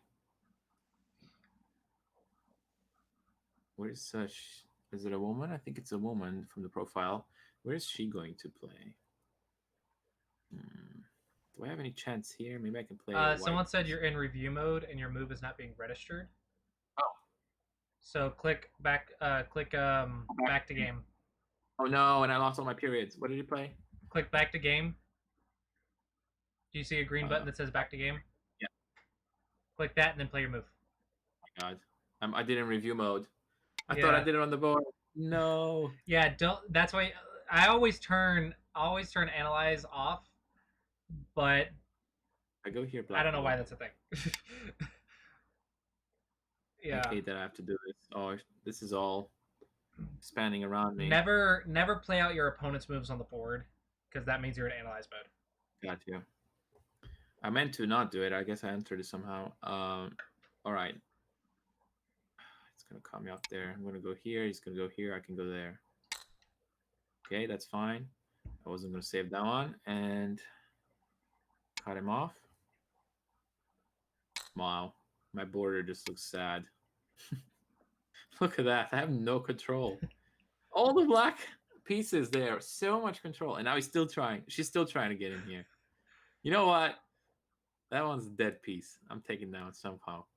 If I play here, you go here. I'll go here. If I play here, you go here. I'll go here. Probably cut off from there first. I have a feeling now it's really cut off from the game. That's my piece. Okay. We go here, then we go there. Stop that. Remember your Japanese rules. Oh, that's right. Which means stones don't count. Space counts. Yeah. I need to pass then. Pass. Yeah, don't fill your own territory. Remove the dead stones. All right, so I automatically click that stone for you, so you're good. Just accept remove stones now? Yep. Black wins. Okay, and I got beaten so badly. Hey, but you played your very first Go game. I played my very first rank Go game. How do you feel? I feel stupid. I feel like for some reason over here. You know how I feel now with chess. With chess, yeah. So right here, I feel like I didn't realize that this is a big problem after here. I can't see what you're doing because we're not in a review.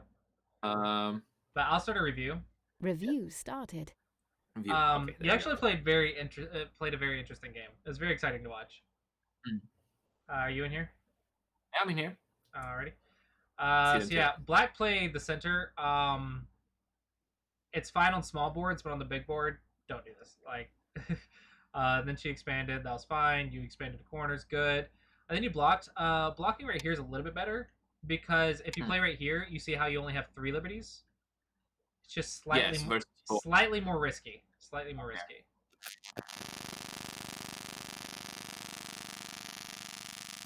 All right, so you got Atari, you extended, good. And then you actually noticed that she left a cut, which is great. But you also neglected your G3 stone. That's what I was I was debating in the game, if you remember, where to defend or not. Yeah. So that's why you should block here. That way when she Ataris and you extend, you can actually block. Now imagine if you block here. Atari. Versus here, no Atari. Yeah. Yeah. I see. So it's better to block and get a chance to reduce. Okay. Yeah, something like that. Got you. But yeah, getting cut off, very dangerous. You read that black couldn't escape here, so if you played somewhere else and black goes here, you just capture. So you don't have. So I don't have to wait the move to capture. You don't have to waste the move to capture if it's already dead. Okay. But she wasted a move to capture you too, so it's okay. Yeah, and here, do you remember how I said cuts are a double-edged sword? Or Yeah. like, it's high risk? Yeah. So yes, you disconnect, but it immediately connects up almost to that stone, but you have no support. Yeah, my stone's cut off now. So cutting something in the center, you have to have control of the area that it runs to. Otherwise, you should just force them to connect and connect. Okay. So this one was unfortunately giving your opponent points because you had nowhere to go. Got you. But she overcommitted to the kill, so you were able to get a little bit more. But you have another cut you have to fix. Remember how I said cuts are the beginner the beginner problems? Yeah. Yeah, if she cuts you here and then surrounds you, you're trapped against the edge. Oh no, I see it. I see it now. And then, so this is actually called a hane. This means to bend around, but hanes have cutting points. So you play another hane. You play another bend move, where you bend around the head, right? But there's another cutting point. So I keep cutting myself. And then you played another one. And then she never cut you. She had a double Atari right here. 2 stones are an Atari. She had the basic Atari right here. But she chooses to just block. And then you play elsewhere with another hane. And now you have 4 cutting points on the board. You have a cutting point here, here, here, and a capture. Okay. So you actually set yourself up with a lot of problems. Yeah, it was going well until you played the triple hane. And that left a lot of cutting points. And so you kind of fell apart here. Gotcha. So yeah, after that, it connect to the group and then block. You have to stay on your group. Okay. Because when you play here, you saw that you actually didn't have enough space for eyes. Right. You only have 2 liberties, and that's not enough. And then you played here, and you said, Clossius said, make 2 eyes. I'm like, I don't know if this makes any eyes, because this isn't even connected to your group. Yeah, I noticed that after, because like I was like, wait a minute, B7 is his piece. Yeah, this isn't 2 eyes. This isn't 2 eyes. This is a tanuki, which means to play away from the local situation. That's what this is. Because you didn't even play on your stones and not even connected. You know what I did, Clossius? I played myself. Yeah. So you lost the stones. You have to run away. And then you got to Atari. You actually have to sacrifice those 2 stones to connect. I thought so too. I didn't see a way to defend him. Because if you defend, she just walks up. Yeah, that's what I thought. And then he surrounds. And do you remember what that shape is? Oh, then wait, 1, 2, 3. Which shape are you talking about? Which points? Your life and death shape for white. So white 3 points. So now if black plays in the center, I can don't do anything. Right. So if black plays right here, that's only 1 eye. Yeah. And you have nowhere to go. Right. So this is dead. I thought so too, yeah. But white actually went for the obvious kill instead of the not obvious one. And you had a chance to block. But then you played here. And I'm like, oh, well, there goes your group. And then she played here, overcommitting to the kill. Like I said, beginner mistakes, right? You have to learn to know when things are already dead. And you got a chance. Because if she had gotten a free move right here, that was very easy to just accidentally get. Because you just walk into your opponent's points and black and white accidentally dies. Gotcha. But overcommitting to kills, this loses you moves. Moves, right? Yeah, and then you blocked. You can also block right here. This shape is called a tiger's mouth because if you play inside, Oh, yeah, so you can I eat capture. you. Yeah, I just eat you because it's a tiger's mouth. You get your hand bitten off if you go inside. That makes sense. So it protects the cut or the disconnection point with the tiger's mouth while also taking liberties of black. So it's a little bit more powerful, but this is fine. And then she blocked, and you took your own point. You're supposed to play dame. And then pass. Whew. Yeah. Can I try another one? Yeah, go for it. But that's your first rated game of Go, and you had a living group. My first game, everything died. So Hi, Nick. You're already stronger than I was when I first started. I'm so stoked. I want to play right here. This is I gotta say, this is a well, I'm new, so maybe just it's natural, but it's wait. Okay. Maybe it's natural, but it feels a lot harder in chess because there's a lot, like, so many moves. I don't know if it feels like there's like right now I'm on a small board. I can only imagine this on a big boards. According to research, Go is harder than chess because of the amount of variations. The amount of variations involved are so much more. It's so hard. But Go is easier to learn than chess. But the problem is chess. Most everyone knows how to play already, but technically speaking, Go has simpler rules. So if you can learn chess, you can learn this, right? And they use kind of the same logical parts of the brain. So chess players actually have an easier time understanding Go than non-chess players. So you actually have a great chance to. So I actually have two chess players that I taught, Akash and CL Smith. Right. Both are out of the 20 Qs. They're down in the 16, 17 Q range and already have gotten out of the 20 Qs. And do you remember how I said the Q rank is how far you are from Dan rank? Yeah. So Dan rank you can consider like black belt, or 2000. Like 1 Dan is 2000 to 2300, and then it goes up to like 7 Dan to 9 Dan. So that's like your grandmaster, I guess, but not quite grandmaster because in chess you kind of stop there. But we have pro systems that go after amateur Dans, so it's a little bit different. But the idea is still the same. 1 Dan is basically black belt, or 2000 to 2300, somewhere in that range. And your rank as a Q player is how far you away from 1 Dan. So right now you're a 25 Q. So you're 25 levels from 1 Dan. You're trying to work your way out of the 20 Qs, and after you get out of the 20 Qs, I think that then you're no longer a beginner, and then you're like a legit player who knows something about what to do. But still quite a ways away from 1 Dan, but still possible, right? And they're actually down to 17 and 16 Q in like 3 weeks or so. They've been playing a crap ton of games though. They've been doing really great. Okay. So I think. By the way, the game started and I just played the move you suggested, which is G5 to block instead of F5. Oh yeah. Okay. Cool. But. So do you remember what I said after you got the open corners and you block and stuff? You start to expand the border. Yes. But I don't remember if I can go D8 or E8. Maybe D8's too much into the opponent's part. Although E8 seems a little bit safer. I also can play, I guess, E2 with the same concept. I go D8. I'm going to go D8. I'm going to risk it a little bit. Okay, so now I think I have to block, but I think you said I can actually block with C9, because if he goes D9, I can win the piece. So that expands me. Now, what if he goes D7? Then I can just go E7, and I'm okay. Someone said, risk it for the biscuit. Risk it for the biscuit is right. I mean, I played with that very first game I played. Oh, H7!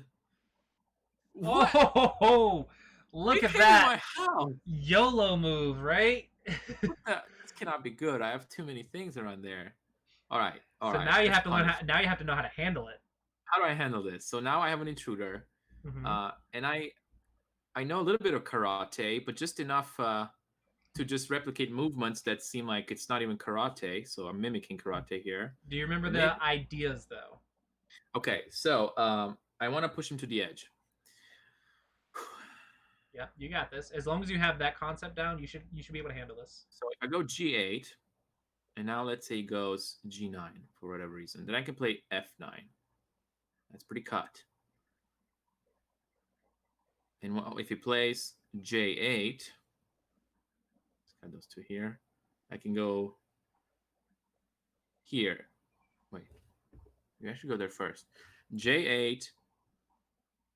Then he can play. What if he plays H8 or even H9? Then I can go here. Oh, maybe I should do it from the outside. How do I do this? Okay, G9.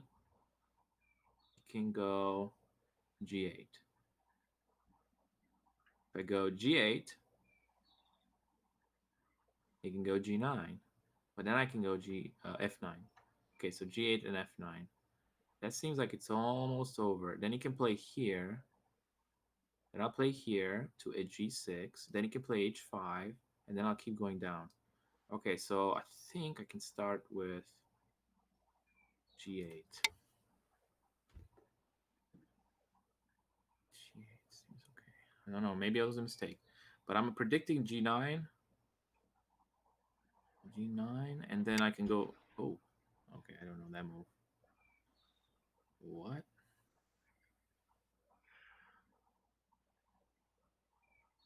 Don't worry, your opponent has no idea what he's doing either. That's why he's all over the place. Well, I mean, what if I go D7? D7, and what do you try to do? I guess you can push a piece up there, and I can go here. Oh, okay, you're starting to make a little bit of space.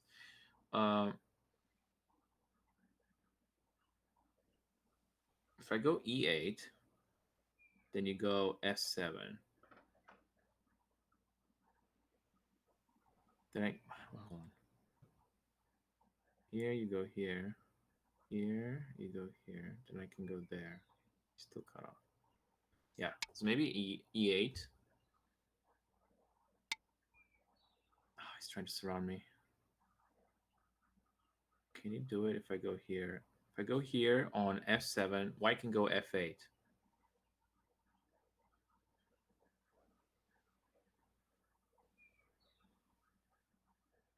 So if I go here, and he goes here. Maybe I should do it there. Although if I go F7, F8 comes. And on F8, what do I do? Can I play there? That I'm blocked? Is that suicide? Here. No, I have Liberties. But if he plays down there, then I cannot do anything.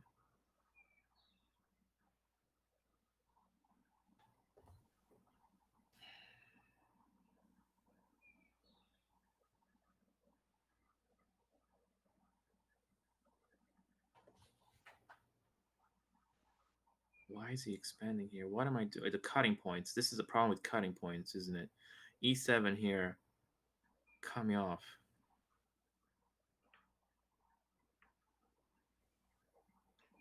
Oh, it's definitely going to go in there.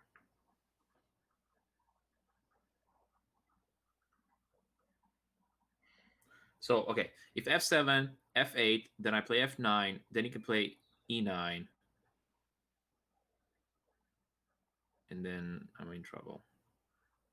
I'll do it anyway. I want to see. I want to learn from this. I think he's going to go maybe F8. What the heck is that?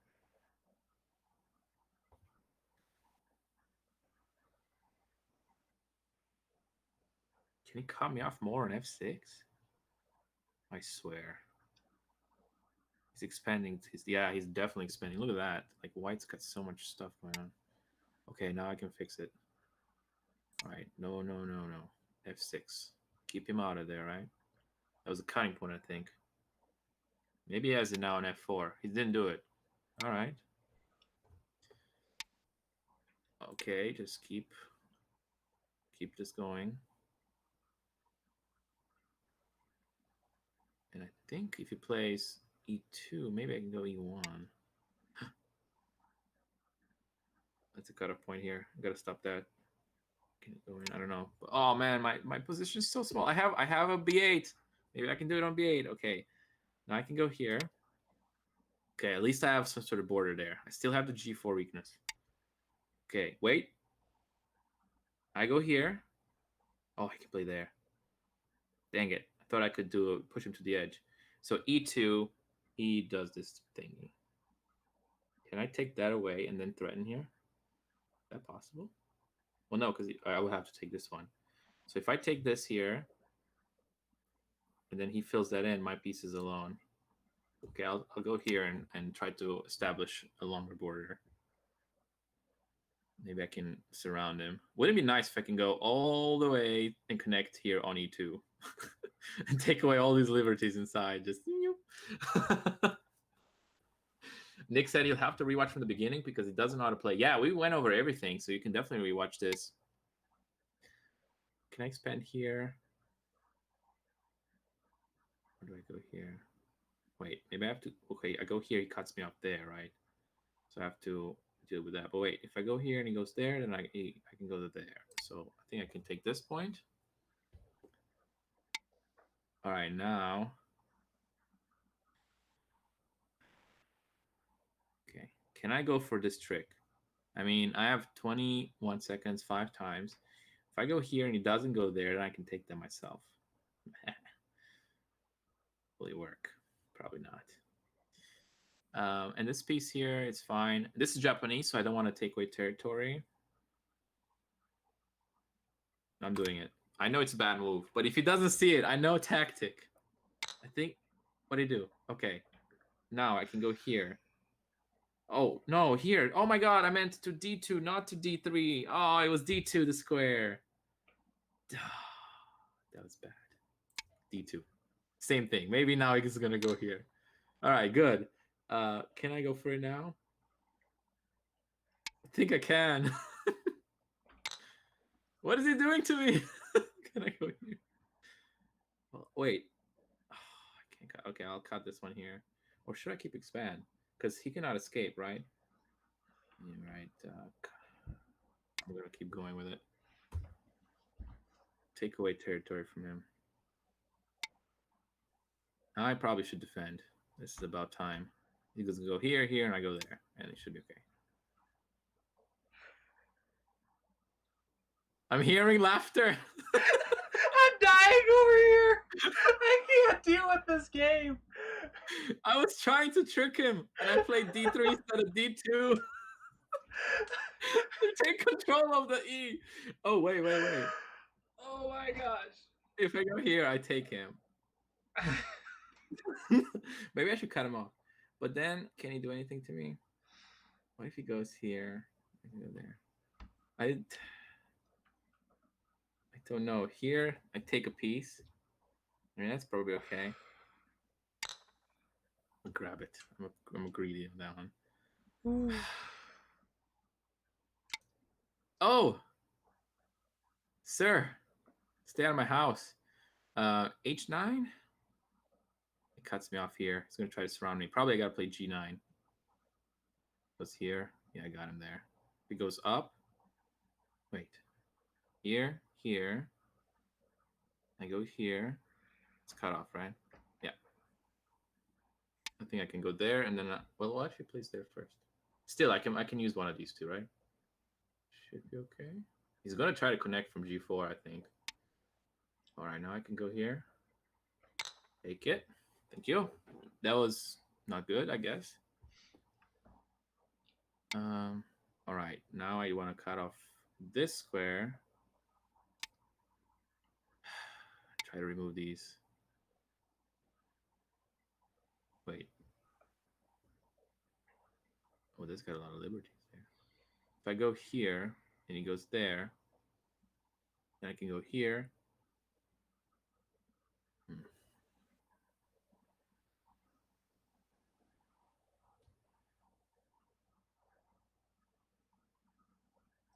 I'm gonna play there and let him expand downwards. He wants to connect on G1 probably. Still have a liberty here though. Okay, this is kind of crazy. It's gonna go H4, right? Oh no, he didn't. Now can I trap her now? Wait, I gotta calculate those things Clossius showed me. So if I go here, there's 3. I'm gonna put one in the center and try to put one here next. What if he goes there? Then it's still the same thing, right? Boom, center shot. Okay, good. Now I can play this here. And I think if it... Oh, wait. This is that thing you showed me. Wait, what is it called? I forgot. Go. If I go here, it's just boom, boom, boom, boom. But that means I can take the ko first. He can't play back. Wait. He took the go first. He took the ko first. I want my ko back. Let me make a random move. Gonna go here.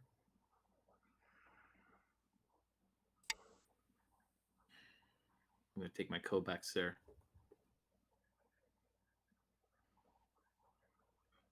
What if he goes here though? This is too complicated. Okay.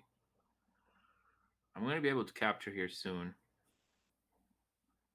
I think. Okay, liberty, liberty, liberty, liberty. That's 4 liberties? My god, that's too many liberties. What if I play here next? He can't play there. That's... Wait, can he? He may be able to. Yeah, I think he actually can. This is still a problem, G1, I think. Maybe I should fix you. Ooh, wait. If I go B3... Or should I cut him off at C4? Surround him there. Where's he going to go next? If I go B3... Oh, he cuts me off. And and he cuts me off here. I go here.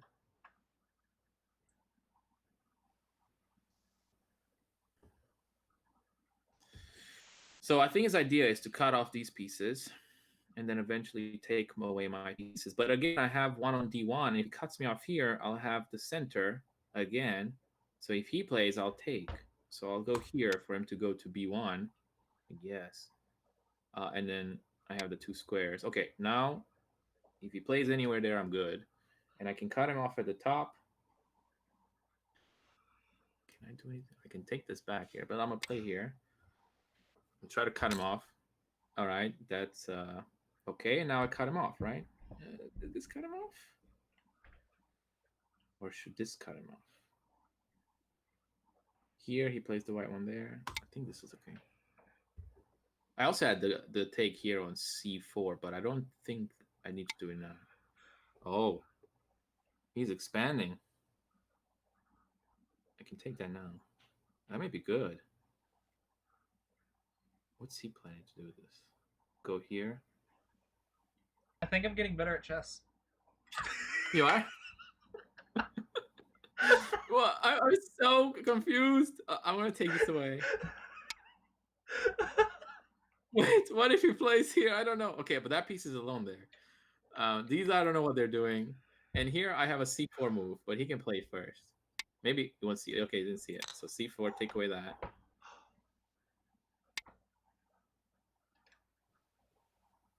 Okay. Hold on. I can take these... Wait, no, there's a liberty. Son of a gun. And if I go here, it's going to cut me off above. If I go here... Oh, I don't have a connecting point. Okay, nothing there. Here, I still cannot do anything. I can take back my piece. What if he plays white here? That's illegal. Is that a capture? Yes, it is a capture. I may have to play here. He would have captured. Son of a gun. I'm going to take my ko here on H9 in a second. And then he can't go there. All right. Now, what if he plays here? Still okay. That's fine. I just have to kind of maintain this. Wait, I can take here. Ooh. Did it do anything for me?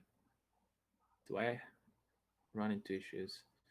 Well, if he just fills these up, I still, he cannot do anything. If he plays white here, I still have a liberty. So I'll take that away. I'm struggling, Clossius. You're doing you're doing great. Don't worry. Oh my god. All right. Well, these pieces, I want them to go away. How do I do that? I can play this now, or I can try to set this up. He goes here, I go here.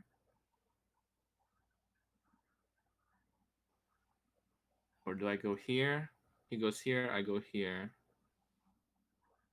Yeah, that's better. Seems like capture. Well, no, that's.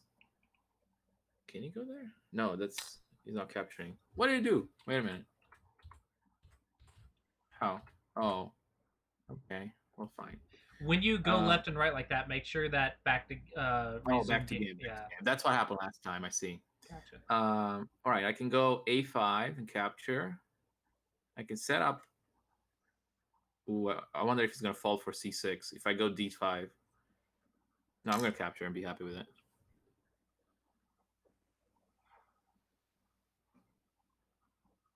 Where is he gonna go here? Okay, there. I'm gonna go here now. Can he capture me? Yes, he can. If I go here, he can capture me here. If I go here, 2 liberties, and I'm threatening nothing.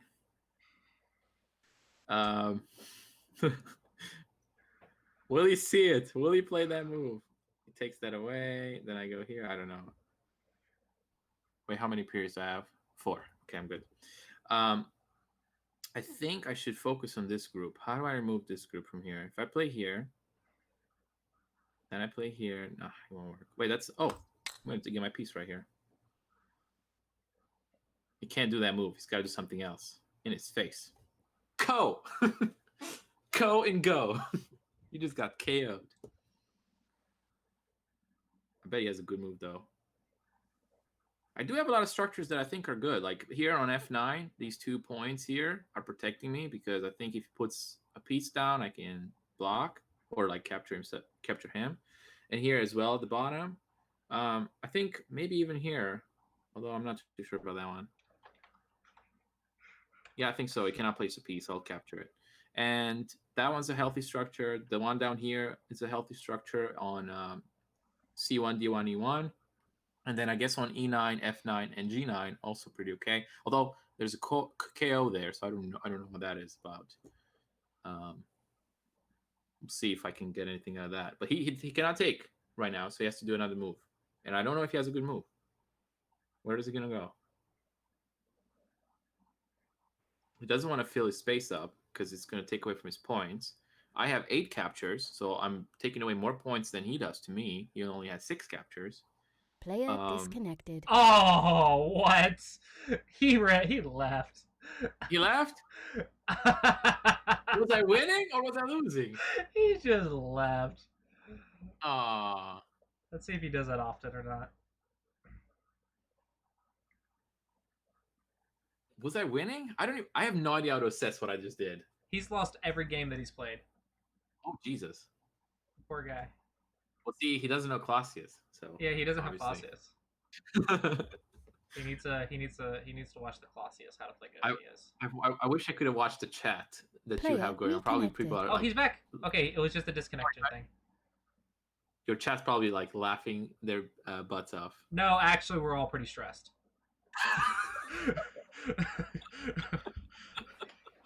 Well, don't worry, viewers. Opponent played C6. Easy response. We go D5. Okay, that one will work. No, it won't. If I go anywhere here, I'm just going to put myself in a position where I can be captured. And if you're giving us a heart attack, Ovi. Oh my god. Wait, if I go here, then he can go white here. If I go here, he can go white, then capture. If I go here, I go here. Yeah, find the move. Find the move, white. You may have a move, though.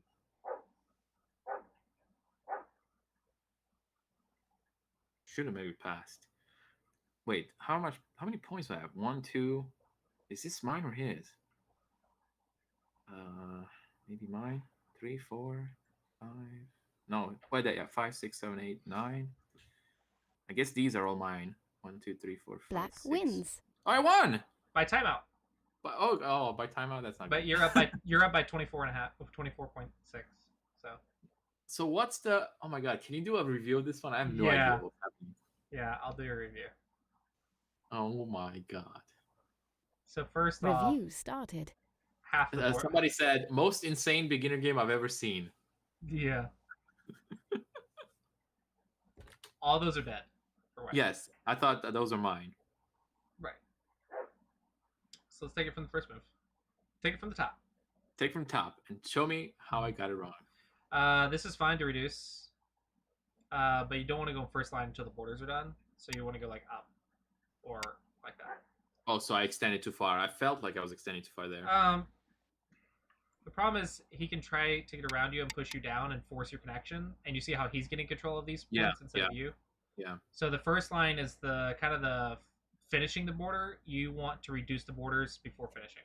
Okay. This is fine. You could also just play right here. Because if you play right here, he might walk a little bit. But at the end of the day, it's still blocked. It's still one eye. So it's not that big of a deal, but it might be easier for you to just push him to the corner. Push him to the edge, push him to the corner. Nowhere to go. Okay. You play black. Yep, that was good. This is a self-Atari. I don't know why you're worried about this cut. No, I wasn't worried about that. I was worried about the other one, I think. F9. Okay, you connect. Oh, and then his piece is cut. Yeah, he's not connected. Okay. That's what I was worried about. Yeah, you don't have to block this. Because if you expand and he walks, you block. Oh, block then. Okay. So it's already pre-blocked. Okay. So he has to do something crazy like this. But okay, maybe you don't see that one. But this one, this is already pre-blocked. Why are you blocking it? He can't go there. It's already blocked by this stone. Okay, so I wasn't trying to block there. I was trying to walk him down and create a border. Yeah, pushing from behind is almost never good though. Because you're supposed to, instead of creating a border, you're supposed to push the border. Oh, I see. So making the border is limiting my own. Yeah, if you force the border, it's like this. But if you push the border, it's like this. Okay. So that was a mistake trying to cut off. Yeah, so this is a little bit slow. You want to reduce. Okay. And here, reduce. Got it. And you blocked, you haunted. This is actually smaller than this one. Because this one, if he blocks, he doesn't have to fix because of the tiger's mouth. Yeah, that's why I was trying to trick him, remember, with my D2 move. Yeah, don't try to trick your opponent. It's almost always a bad move when you do that. Always play the best move. Don't try to play trick moves. Trick moves is how you get yourself killed. Okay. Like this. That D3 was a mistake. I meant D2, but D2 is also even if you go here, I'm just going to capture you. You're an Atari. Hmm. Because you never fixed your Atari.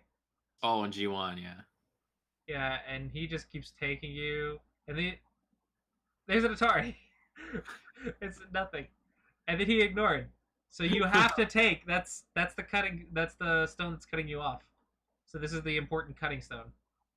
This stone is keeping you from connecting.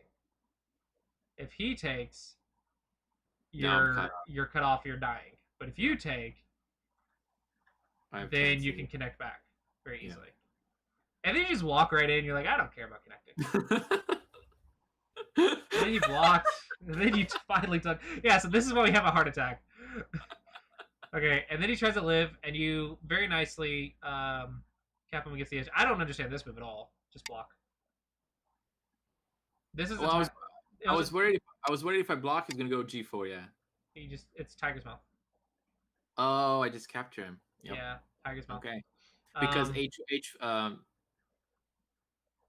No. Just this, I didn't have to play H5 for Tiger Mouth. It already existed. Yeah, G3. It's already a Tiger's Mouth. It's already connected, so you can just block and push him to the edge. Yeah, blocking like this is better. This creates chances for you to mess it up. Okay. This isn't 3 in a row. Because when you imagine what the shape is, imagine his stone walking down. How many is that? Because he has to block it to have it. So he has. Oh, and once he blocks it, there's 2. Yeah, so he doesn't have 3. He has 2 because you have to imagine him blocking it. I see. So that's actually already dead.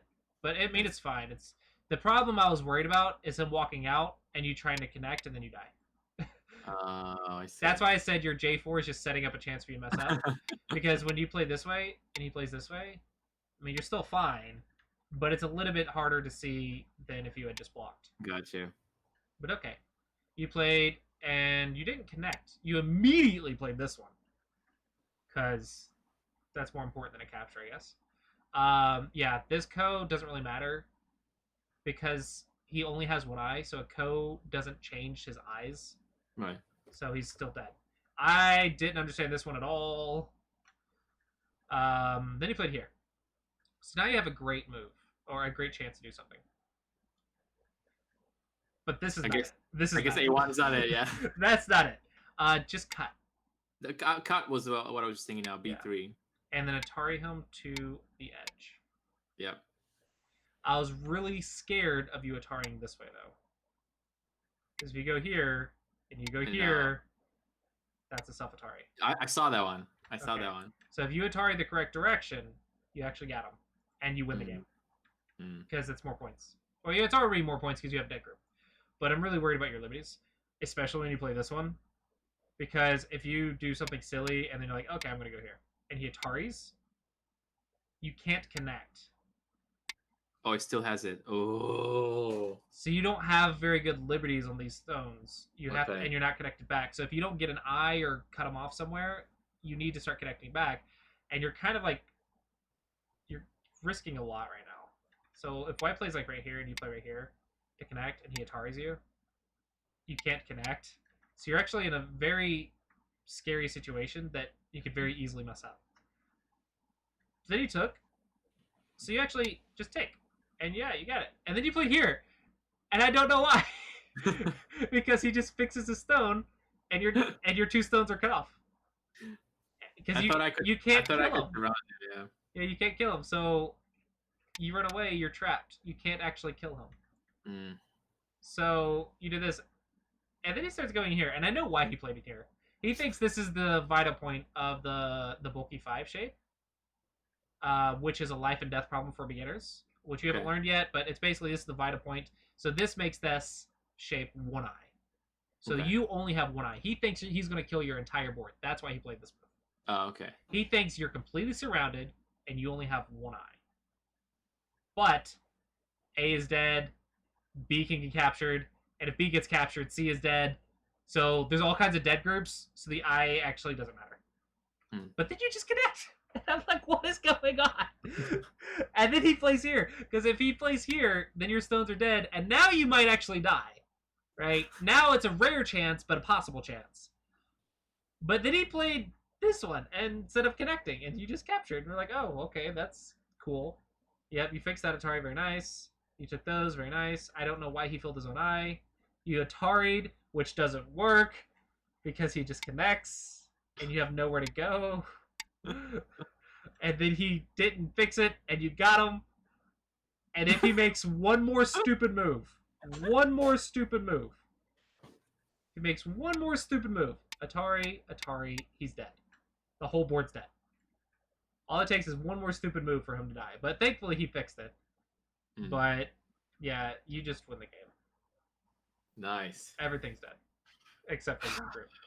Wow. So that was a pretty bad game, I guess. Then no, I do not consider that solving a life and death. He didn't even see that it was 2 in a row instead of 3 in a row, so that's not a life and death problem. Still a 9x9.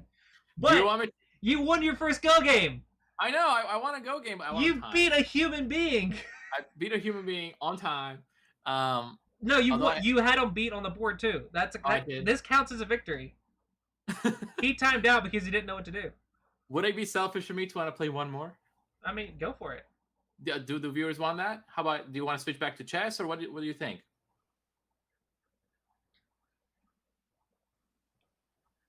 Congrats, said Knox. Play Go. Okay, so it seems like some of my viewers say play Go. All right. After this game, it will be time for me to get off and have some dinner, though. So I'll watch you play one more, and then I'll review it. But after that, that'll be it for me, and then I can just raid you. Sounds good. You can do what you want for the rest of the night. Yeah, I'll continue the chess after once you raid me. All right, so you're gonna play one more game. So we got one more game. And this time, I'm going to take into account. Look at that. Look at. Oh, the chat can't see it, but. What is it? On your graph, it's perfect. It's a perfect straight line. Is that good? It means you have an exact 50-50 win rate.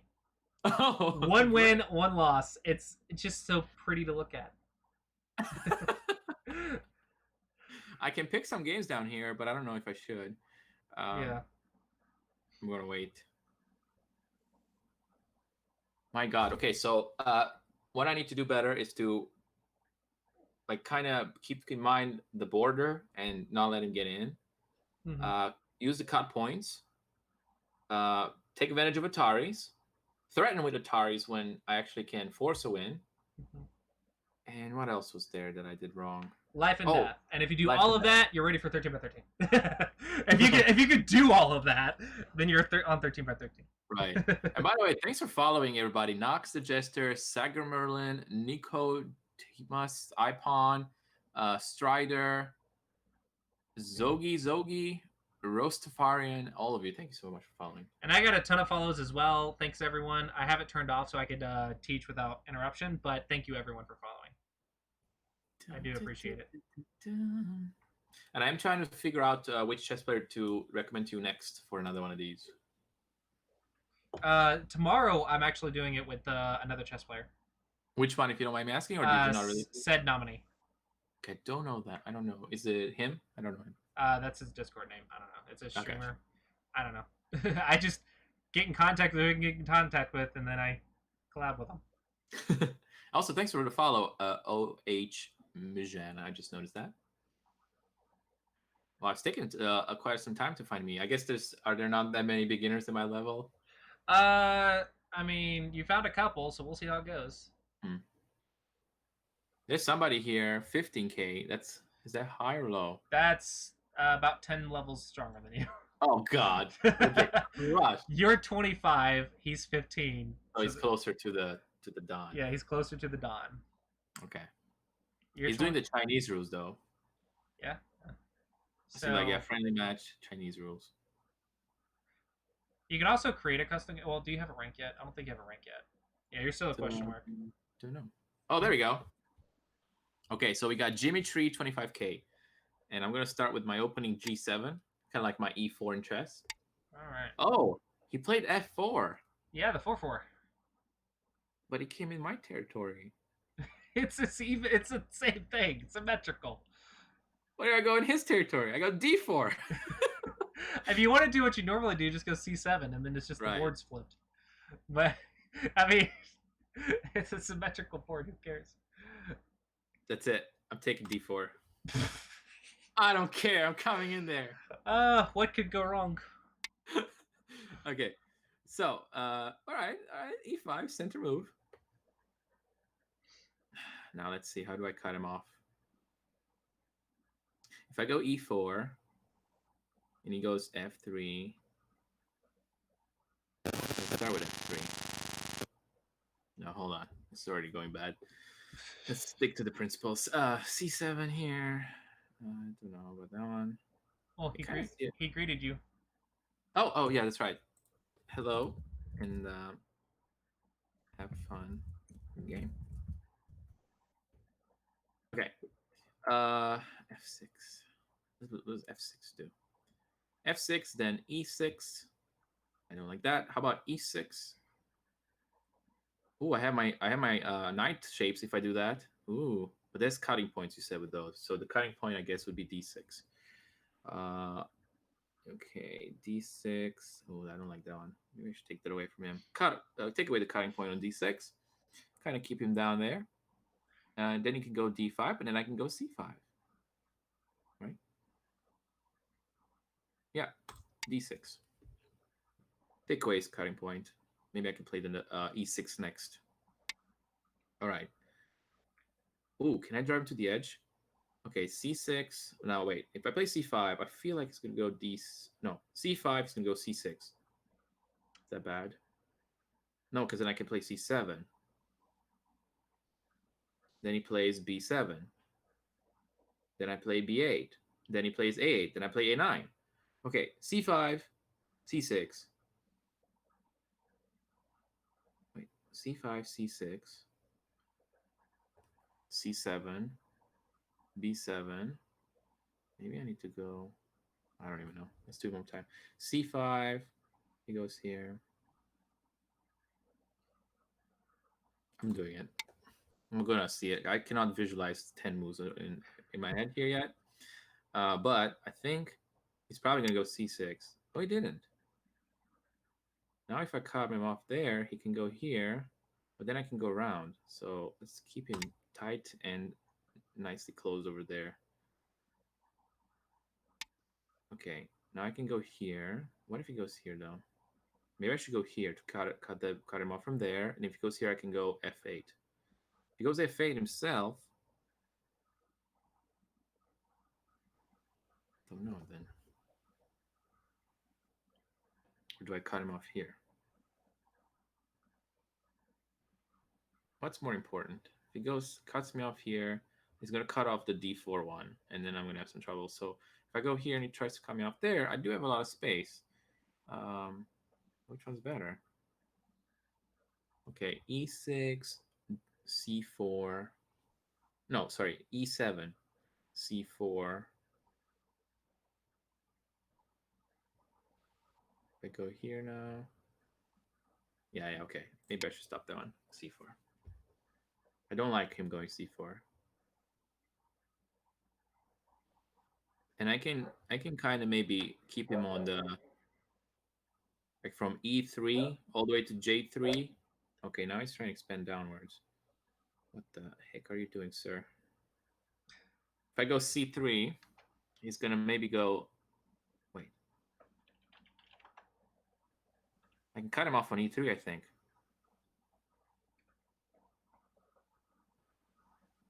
Is he threatening anything? e3 seems like a good move, but then he can play f3, threatening to take my piece. And I gotta play here. Then he can play here. Then I play here. I don't know. So I have the option of c3 and the option of e3 that I'm looking at.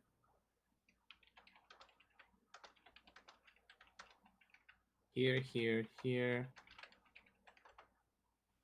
He plays here, I play here. Okay, I'm gonna go e3. Allow him to go f3. Because I feel like it's cutting off the d3 square. Oh.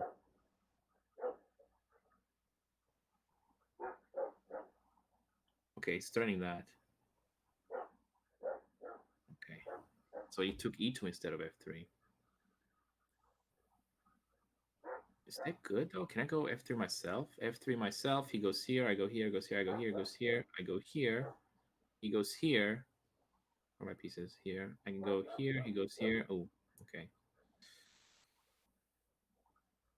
And if I play here, then he takes. And all right, I guess I got a defense. Kind of forced. f3. All right, he blocked me. If I go there, he plays here, and that's taking away my liberties. And if I play now here, he would take my liberty there. Then I take this one. And if I play there, again, he goes there. If I play here, he goes here, cuts off that. If I play up here, he still takes it. And if I go here, he takes it there. Then I don't have enough. How did I get myself into this? G3. Your opponent knows what a ladder is. That's the problem. Yeah, it seems like he knows more than me. Yeah, he knows a ladder tactic. We haven't learned that yet. All right, you know what? I cannot do anything there, which means I'm probably going to have to expand myself. Which way do I do it? If I go here, those are going to go away. So let's go here. He takes those two away. Okay, good. So that's done. And then I guess I can go here. If he goes here, I'll go to B3. So D2, C3, B3. That one's going to be that. What else can you do there? Okay, D2, and if C3, B3, I think. But he's not going to go there because it makes no sense. Or does it? It may make some sense. Although C3, B3, and then maybe I'm threatening E3, taking both of those pieces. Let's see if we can get him there. Now, my pieces are not looking that great, and he's expanding. Okay, I hate that move. E7.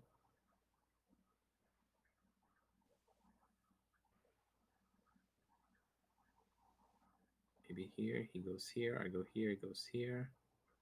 Oh, this piece is cut off from the game. If I go here, he goes here. If I go here, maybe that's better. Cut him off from the front. And then try to connect on the edge here. F7 and F8, maybe.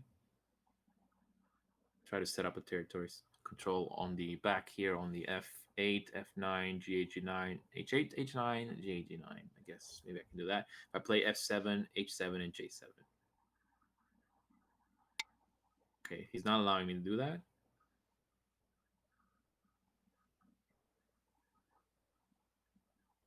Go here, he goes here.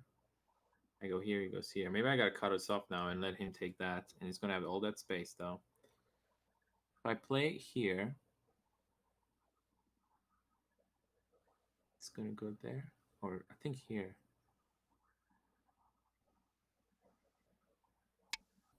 Wait! I think I meant there. Oh no. Oh, I'm playing the wrong spot. You misclicked. Yeah, I think F9 is what I wanted. Yeah, don't read with your mouse, read with your eyes. Thank you so much for following. We have a lot of followers in the house here. Spin Tree, Akash. Akash is the another person I've collabed with. Oh, is he? Yeah. What did he just play? D8? I go here, now he cuts me up there. Oh, this is so bad. If I go here, he cuts me up there. Yeah, he seems stronger than you. He's definitely stronger than me. I'm going to go here and let him do it. Just cut off on that end. And he's probably going to expand here now. So we're going to have some trouble stopping that. At least if he plays D9, I maybe can play F9. But can he drive me to the edge? F9. Why is it 25Q? 25K? Yeah. But he's a strong 25K.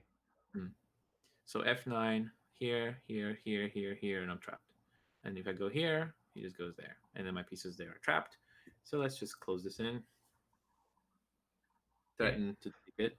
He's played 134 games. No wonder. There's no wonder. I go F. He has 100 games more than you in experience. That's pretty good. Okay, I'm going to play here, try to trick him. If he doesn't capture, I can capture myself. He captured. I'm going to try it again.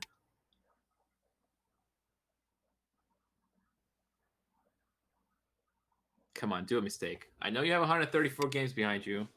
Okay, he didn't do a mistake. He stopped that. And if I play there, it's suicide. Can I set up a scenario where I capture? Maybe I can expand there.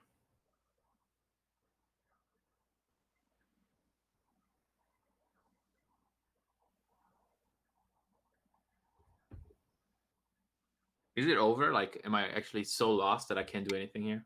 No. Nope. I'm not commenting.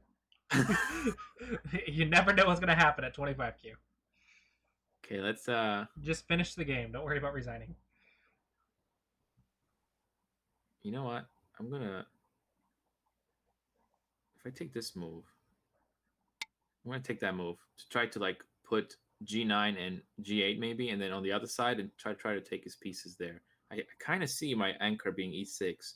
So E6, D7, F7, C8, G8, B9, and maybe H9. Kind of like that. If I can trap him. But I can never capture, can I?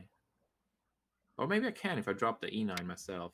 All right, so now no. I go here. I still have enough there, so I'll go here. And now I need to do it on the other side. I'll start with that one. He goes here. I'll go here. Are they connected? No, they're not connected. I gotta start with that one. C8. You can go here. You go B8. He goes here, and then I go A8. Okay, maybe. Oh, he's trying to get those pieces here. He's got two. I have three liberties. Maybe I have time. C8.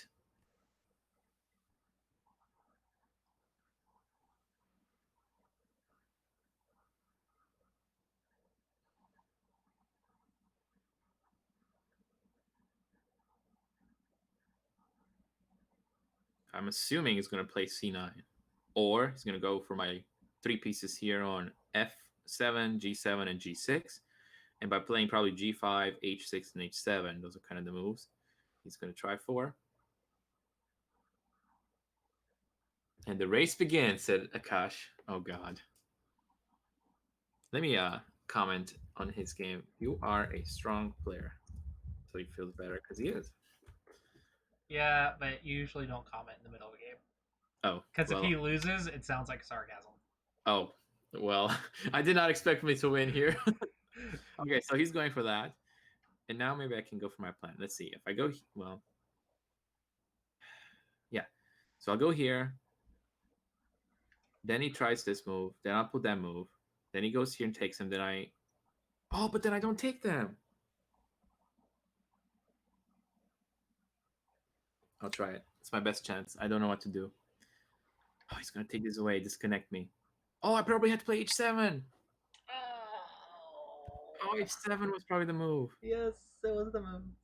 h7 had to connect first there. And oh, no. Okay, you know what? It's fine. He is going to... I'm going to go here. And he's going to take away everything. Oh, I almost had it. I almost had it with h7, I think. All right, well... Don't see it. Don't see G5. What kind of optimism?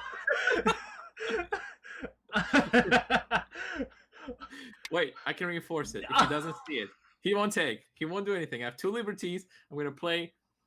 What I can't do good. Oh no, I can't. Don't play like your opponent's gonna mess up. It's how you give more stuff. Yeah, I can't go there because I suicide. And I can't go there yet. So what else do I do? I'm gonna try to go here. And now it's gonna take them, yeah. Okay, and then can I do anything? Can I take that one? No, yeah, not here. Here, maybe no. Here, does it do anything? Nope. Here? Okay, maybe I can connect it like how? There's no way to connect these. There's no way. No, there's no way. I can go here. No, I cannot. I keep forgetting. No liberty, no captures. Expand here on F1. I guess. Now expand on G2. No, it took something there. What? Okay, I'm going to threaten E1. Oh, I stopped it. Why? So good. Pass? That's about it. Wait, is it Japanese rules? How many captures do I have? He has 12 captures! I'm going to have minus 12. All right, so if you move your mouse to the very right, the menu pops out. You can click on game information, and that'll tell you what rule set you're in. But you are in Japanese. Where? To the right. Okay, I'm not seeing it, but... Do you see all the little icons on the right? Yeah. Put your mouse on top of them, and a menu will pop out. Just hover over it, and a menu pops out. And well, game information. Yeah, and that'll show you what rule set you're in. Okay. All right, so now that this happened, I can just pass, and that's it. It's game over. Every move loses here, I think. I cannot take... Oh, hell, I captured that one. More territory for him.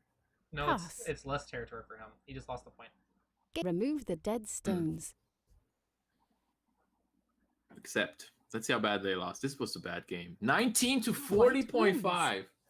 Yeah, he was a seasoned 25. Wait, I was ahead in the game? You had a chance to win the game. Where is that? It's H7, wasn't it? H7, yeah. No, I thought H7. Almost. Oh my god. Okay. You almost got me 3 moves ago, said Jimmy. But let me tell. Thank you for the game. What is this? My 3rd game or my 4th game? Yeah, my something 4th like that. Go game. It was a pleasure. Okay. You want to do a quick review, or do we already know H7? Yeah, I can do a quick review. Let's see. I can. Review started. Oh, H7, and it looked so right. It felt right. Yeah. This shape is actually. Are you in here? Yeah. I'm in here. Yeah. This shape's bad. Don't play a 1-point jump next to a stone. Okay. Because this push and block leaves 2 cutting points.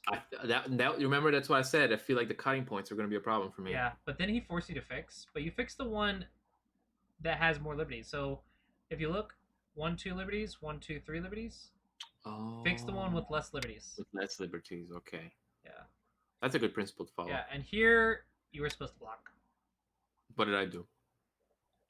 Oh, You fixed again, but he played. You because you're blocking over here, and you did the this is a ladder. So ladder is this shape. When you're Atari against a wall, you have a repeating sequence. And if you ever find yourself in this, look at that! It looks like a ladder. That's what you're talking about. Yeah. Wow. That's okay. a ladder. Ouch. It's a beginner shape. It's hard to catch for a beginner, but once you start catching it, it's a very vital shape to remember. All right, but once you recognize that you're in a ladder, yeah, he just instantly recognized it. So he was like a seasoned 25Q. He instantly recognized the ladder. You blocked. That was good. But you really need to help G7 because if you notice, there's a lot of stones around G7, and he's all by his lonesome. Right. So having stone by your lonesome next to white stones is a little bit scary. So you should make a base or expand the territory, which makes you eye space, which is called a base. So here, now you're officially cut off. So you really got to start playing with this move. Okay. So you played here. This was interesting, but he just immediately cut you off. Yeah. Yeah. You have to. You're supposed to go here, and he can kill that stone. But at least you get some you get some interesting ideas. Yeah. And then he like tries to live, and then you live, and then he does something I don't know. But I doubt he'll play perfectly. So, so yeah, here was a nice chance to cut right here. He takes and you Atari, and then Atari, and then he has to go live, and then you can slide. But that's a lot to read, so. Yeah, I did not understand that at all. It's a basically play a forcing sequence. So it's Atari, Atari, Atari. No, I got that part. I just I wouldn't be able to see them that well. Yeah. I mean, I don't expect you to see this. I'm just trying to show you different ideas. Gotcha. So I played this forcing sequence to disconnect the group. Okay. So now this entire group is disconnected, surrounded by black, and only has one eye. Gotcha. So next up, I start surrounding, and he expands to make an eye right there. And then you expand, so you can have eye space right here. So it's kind of a live-live scenario. You Atari'd, he connected. You actually looked your way into it. No, so you actually looked your way into it. So you did it naturally. So you did it, and it was good. And then you played here, and he actually didn't notice his problem. The H7. Yeah, he has to go here for an eye. But then you played here. Now, this means you're both surrounded. So if you notice this, black is completely surrounded by white, but white is completely surrounded by black. Right. Both only have one eye. So this is called a capturing race. When both are surrounded, you have to count the liberties. So white has 3 liberties. How many does black have?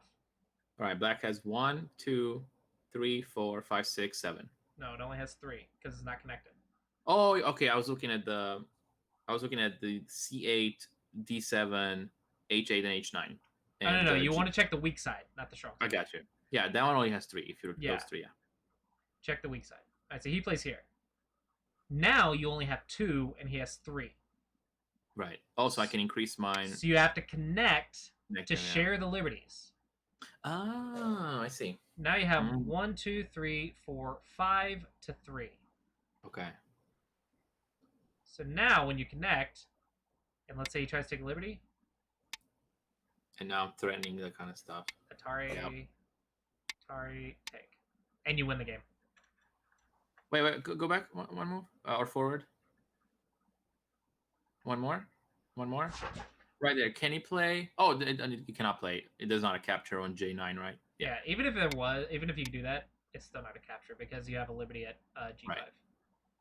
But that's also self-Atari, so he would have to go from this side.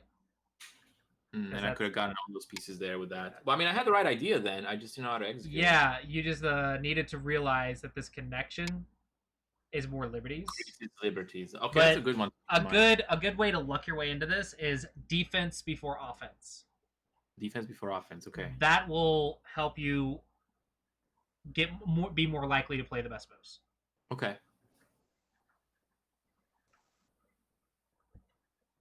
Yeah.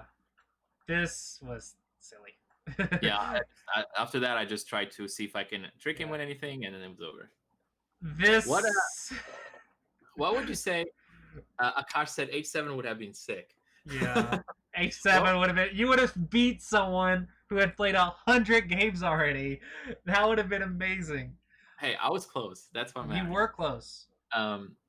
What how would you say I played? Like, what would you assess me? I know I'm well, you're bad. you're a 25Q, right? Okay. This guy's a season 25Q. Honestly, he probably likely lacks life and death. If he knew life and death, I'm pretty sure he could pull off 22Q. Okay. But the fact that he doesn't know to make two eyes before or count liberties is why he's not out of the 25Q range. Because he has 120 something games. So he's just missing like one tactic, which is like life and death. Okay.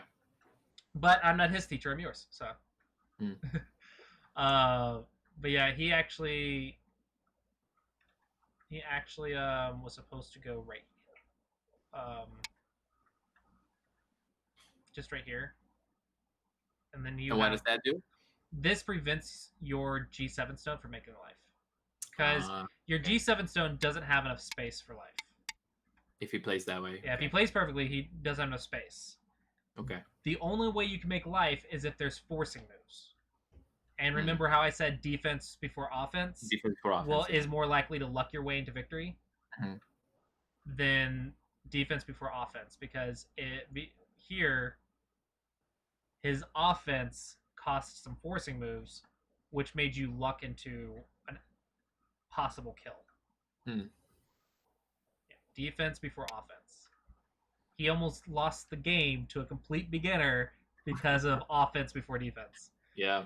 But he can read just a little bit better than you, unfortunately. Well, you know what? One interesting aspect, I know you got to go, but I'm going to say this, but this is very correlative to chess. In the beginning stages of chess, of a chess player, they go for offense with very little pieces over and over and over. And the way you improve that and win in the beginning stages, you focus on defense first. Get your king safe, get your pieces developed in safe squares, and focus on piece activity. Yeah, and that's how I got to 1100, actually.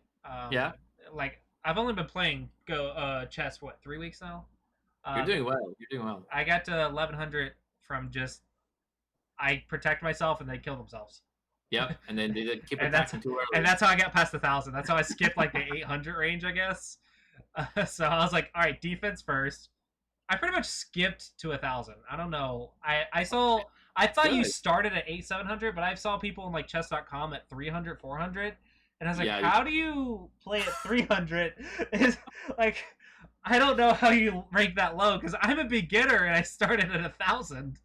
So, but it's probably because of my Go experience. I do defense before offense. That's true. Yeah, you play the Go is helping you, and I think my chess is helping me with Go a little bit. Yeah, I think chess players are finding it much easier to understand Go.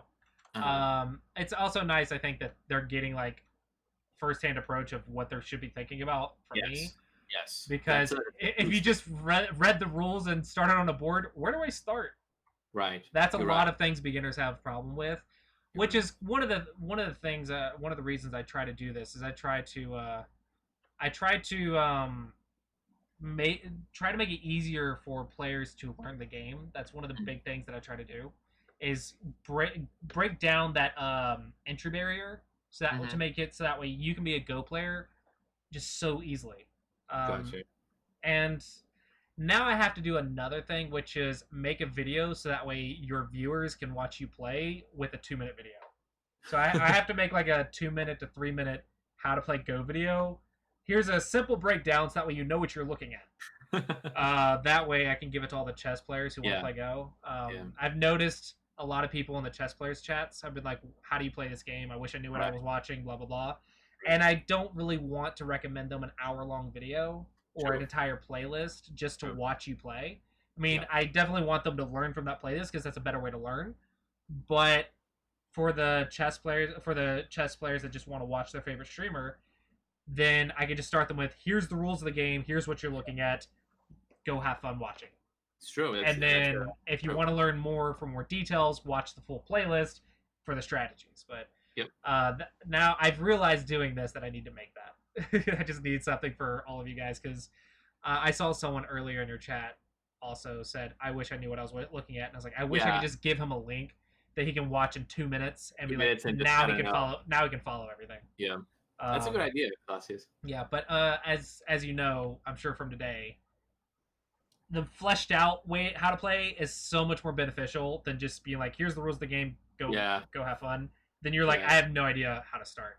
It's true, and now I have actually things to look for, and especially the principles, like looking for counting liberties versus the opponent's liberties, looking for how to protect yourself against cut points. All this it gives you somewhere to start. Once you get on the 19x19, I have an entire document on how to think on the 19x19, but it's called my Clossius approach, the Clossius approach. But yeah, that's not exciting. Yeah, it's an entire document for.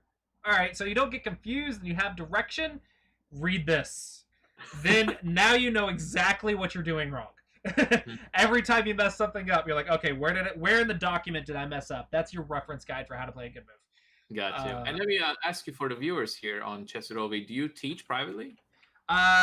Yes, I do teach privately, but mostly I'm focusing on teaching on stream right now because I'm doing these collaborations. So if you catch me on stream, I'm happy to give you a teaching game or review your games. But I do also offer private lessons. They're a little bit pricey, but I do offer private lessons where we meet for an hour, or around an hour, once a week. And then I pretty much give you one thing to work on for the week. You go play games, practice that concept, come back the next week, and yeah, every single week we work on like one tactic and make you master that tactic basically. And how can people contact you about that? Message me on Twitch, message me on YouTube, send me an email from my website. Honestly, I normally do it on Patreon, but Patreon, just this last week I just found out Patreon has been taxing the patrons instead of the owners of the account, so basically me. And so my students have been paying my taxes, and I really don't like that. So I'm probably going to be transferring it to my website soon, and just using like a direct PayPal button because I want to pay the taxes. I don't want my viewers to pay the taxes or the students to pay the taxes. I want you guys to pay as little as possible, right? And get the maximum benefit. But at the same time, I still have to have a threshold. And I'm happy to pay the taxes and stuff, but you shouldn't have to pay my taxes. I don't like that approach. So I might be changing. I'm probably going to be getting away from Patreon soon, and I've also been really focusing on Twitch. So if you just want game reviews, hit me up on Twitch. But if you're like missing me or not catching me and you want a private lesson, I do offer those. Just contact me and I can discuss details with you. But they are a little bit pricey, and I do teach for free on chess, and so I'd recommend the chess stuff. I don't want to take advantage of anyone. Gotcha. But if you want lessons, I do offer those. Okay, thank you. Yeah, and do you have any chess stuff? I saw someone posting about classes or something. Oh yeah, I do a bunch of classes, private classes, and also group lessons that I've just started doing right now. So the group lessons I made really affordable. I made it $5 per person as long as I have at least 5 people. Now, if you know group lessons, that's really low. So I made it so people can afford it. And private lessons are a bit more, but also very reasonable. And you can contact me this on Twitch, Discord, on Chess. There's my email right there on the screen all the time, ChessWithOvi@gmail.com. And I have students that I've gotten here from the stream, and they've improved dramatically. So if they choose to speak about it, they can. But I've seen very good progress, so I'm really happy with the students I got. Awesome. So if you're interested, let me know. Awesome. Yeah, so check that out. I should do group lessons. That's what I should do. Yeah, group lessons. I should do it like group lessons for my subscribers. I think that would be fun. That way they get a little bit extra benefit for being a subscriber. I have no idea how to set that up though. I have no idea how I would set that up. I know it would definitely be through Discord though, because there's a bot that I can help you out with that actually. Yeah, I should totally do that. I've been thinking about how to give more benefit to my subscribers because they're actually supporting me financially to do this. I teach Go 4 days a week. I do collaborations pretty much every week now, and I've been streaming for like a good couple months now, and it's all thanks to my subscribers on Twitch.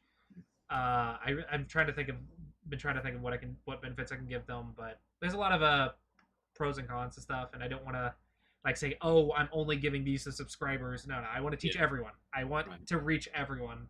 as many people as I can. So I don't want to just limit it to that. So I'm getting away from private lessons, but it's really a catch-22 because private lessons are so much more money.